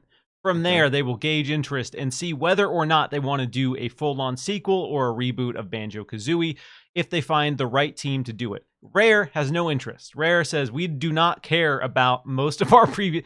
I shouldn't say they don't care. Rare currently is not interested in revisiting any of their existing IP, so they would have to find a partner developer. Toys for Bob, post this acquisition, maybe they're the get. Maybe Toys for Bob says, yeah, we got Banjo, let's go! And you let Toys for Bob do what they do best and absolutely crush platformers and make a Banjo-Kazooie remake, and then maybe that remake is just embraced and celebrated, and then that leads to more Banjo.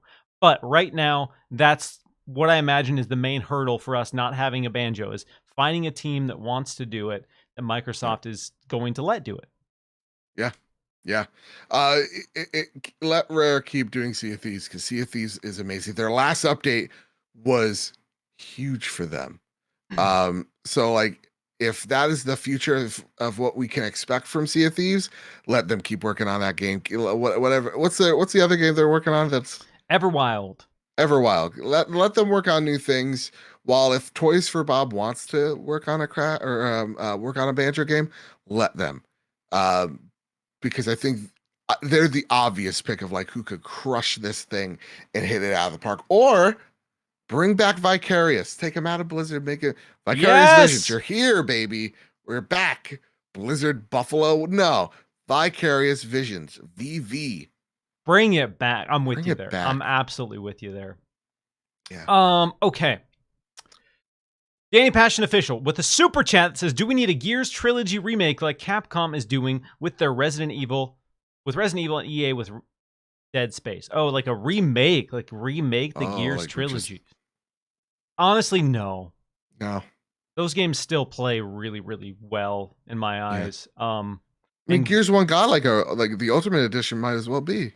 Yeah, that's a big graphical overhaul. If they want to do a trilogy and do the same graphical overhaul with 2 and 3, I'll buy it day one. Yeah. No questions. But I don't think they need to do a full-on game, like a ground up remake in the same way that they did these. Although if they did, I would be excited because yes, I'm a big Gears boy. I'm a I have big a Gears in my boy. closet. Yeah, I'm why is it in the closet? Why isn't it right behind you on the wall? I got all this wacky. I see an angle like right. I'm trying to get it. And you see Halo right here, right? And you got a perfect angle right about there that you could just slap that Lancer. Yeah. Oh man, I know. I think we tried. There's no stud there. We can't. Oh. Okay. Yeah, but no, I love Gears, but my Gears 3 Marcus is right up there. I'd buy it day one. But no, I don't think they need to. Yeah, I don't think they need to. I would be excited if they did. Especially if they just did like the Ultimate Edition. Like I went back and replayed Alan Wake Remastered, and that remaster looks beautiful.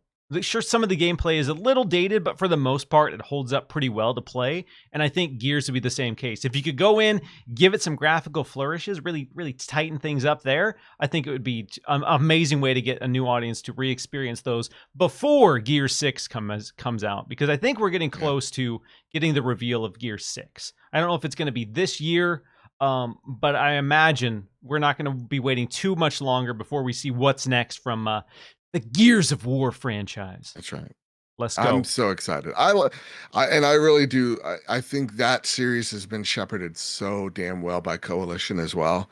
So I just want to give them their flowers because I loved Gears 4. I thought it was great. Gears 5 has phenomenal multiplayer. I love Kate Diaz as a character, and I really do hope that they stick with her as the main character as well. I imagine they will, based on what they set up with the end of Gears 5. Absolutely, yeah. I don't want them to backtrack.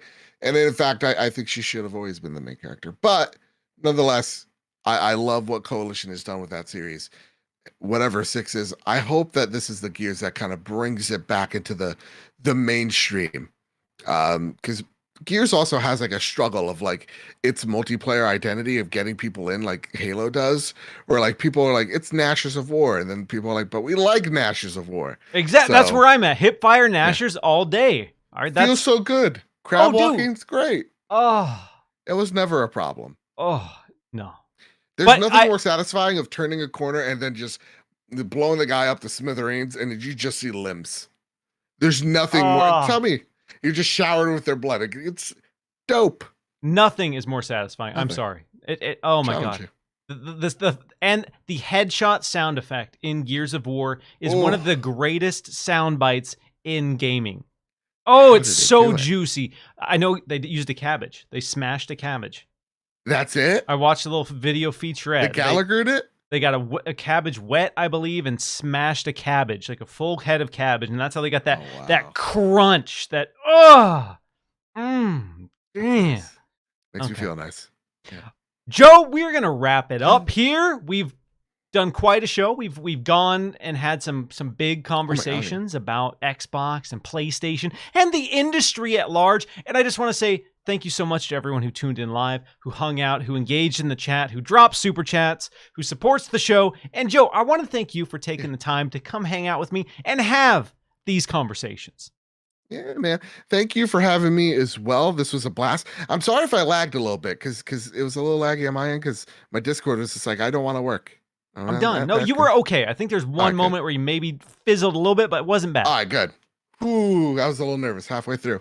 That said, thank you for having me, Miles. It's always great chatting with you. You're literally one of my favorite people on the internet. And I'm not just saying that because I'm on your show. Don't pander to me, okay?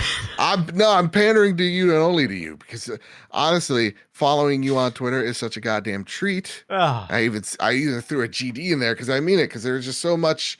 Listen, I think I'm more tired of the internet just being a nasty place. Right. And I love following folks that just give me the dopamine because it's really easy to fall down like the console war jargon or whatever. You turn a corner and like awful things are happening. I you are my dopamine rush, man, because it's just every post is just celebrating games. That's what we're here to do. That's what, I try my best to do as well over at the Trophy Room, where each and every Thursday, me and my best friend Kyle talk about the latest and greatest in all things PlayStation, is we always try to bring in a level-headed perspective. Again, like I said in the beginning, we not always agree, but I'm not here to be like, Phil's evil and Jim is the best, because I think one comment said it best is like, I don't like Sony. I like the developers, the people that make my games possible. I'm not here to be the cheerleader because I don't trust any of them. I'm here to celebrate games and the people that make those games, make my favorite ones. And to me, that's what this is all about. We try to make a show that no matter what platform you prefer, you can enjoy it, though you don't always necessarily have to agree with us. That's our mission with the Trophy Room, is to bring a different conversation to the table. You can check all that out over on YouTube at the Trophy Room Show. You can find my podcast, the Trophy Room Podcast, over on Apple Podcasts, over on Spotify, over on all the places that podcasts are available from. You can find us there. And again, Miles, thank you so much for having me on. This was a gosh darn pleasure. I really appreciate you, man. Really appreciate the kind words. And again, I like having you on because of your perspectives and because of how you approach these conversations. And, I've talked about previously, like, I'm a relatively new figure in the games industry, if you will, but first time meeting you. Yeah. But before I was here, I was listening to a bunch of centric podcasts. I had my weekly rotation of my Nintendo shows, my Xbox shows, my PlayStation shows, and I would always gravitate towards the ones that just kind of focus on what they love about the games industry more than, what they don't. And I think there's plenty of, obviously, criticism is fine, criticism is fair, but it's easy to get sucked into those rabbit holes of, negativity and spite and all of that stuff that isn't fun, and that really distracts from the games. So I like having the conversations that are fun, because I don't want to come out here and dunk on games or dunk on people for 2 hours, because it's not, for me, it's not entertaining. It's not entertainment. It's not why we came here to celebrate games about, as my loud Puerto Rican family has now all come in, started hooting and hollering about something. I don't know. But like, that's not why we're here, man. It's to celebrate games. Like, again, when I truly say I don't care who owns Activision Blizzard, I just want those people to have an awesome, safe, healthy environment to create and I'm not kidding you when I say this. Blizzard was my From Software back in the day, where like I loved World of Warcraft. I love Diablo. Like, those two are some of my favorite franchises. And to see and hear those stories, it breaks my heart. And to see that, it may not be the best outcome that I wanted, because, the bad people are going to get a bonus, but to see at least people be hopeful of the change that could happen, that's awesome. It's great to see. It's also great to see when I hear indie devs talk about like the amount of like, partnership that they have with PlayStation, to see how some of their games are only made because of PlayStation support, vice versa. Like, video games are awesome. I don't care if you hate Last of Us. I just hope that you love video games in general. I hope you love Halo. I hope you love Gears. I hope you love all of it. Video games are fucking one of my favorite things, and one of the reasons I always ask the question when I get new guests on the show is like, why do you love gaming? Is because I love hearing the reasons that people love or connect with a certain game. Because we all have those moments where we realized that gaming was something we were all in on. It was just going to be a fundamental part of our lives. And those kind of stories are what kind of unite us here in all these conversations and what bring us together to listen to podcasts and engage on social media and all of that stuff. And so that's why, I try my best not to get caught up in the noise and just talk about. It's like what Sapo said in the chat, right? Like, hear about a PlayStation podcast, listen to an Xbox channel, like vice versa. Like, it's crazy out there. That's why like our ecosystem, we've tried, and we're so like cognizant of, okay, the ABK deal, like the thing that Kyle and I talked about behind closed doors. Like, when is it actually news?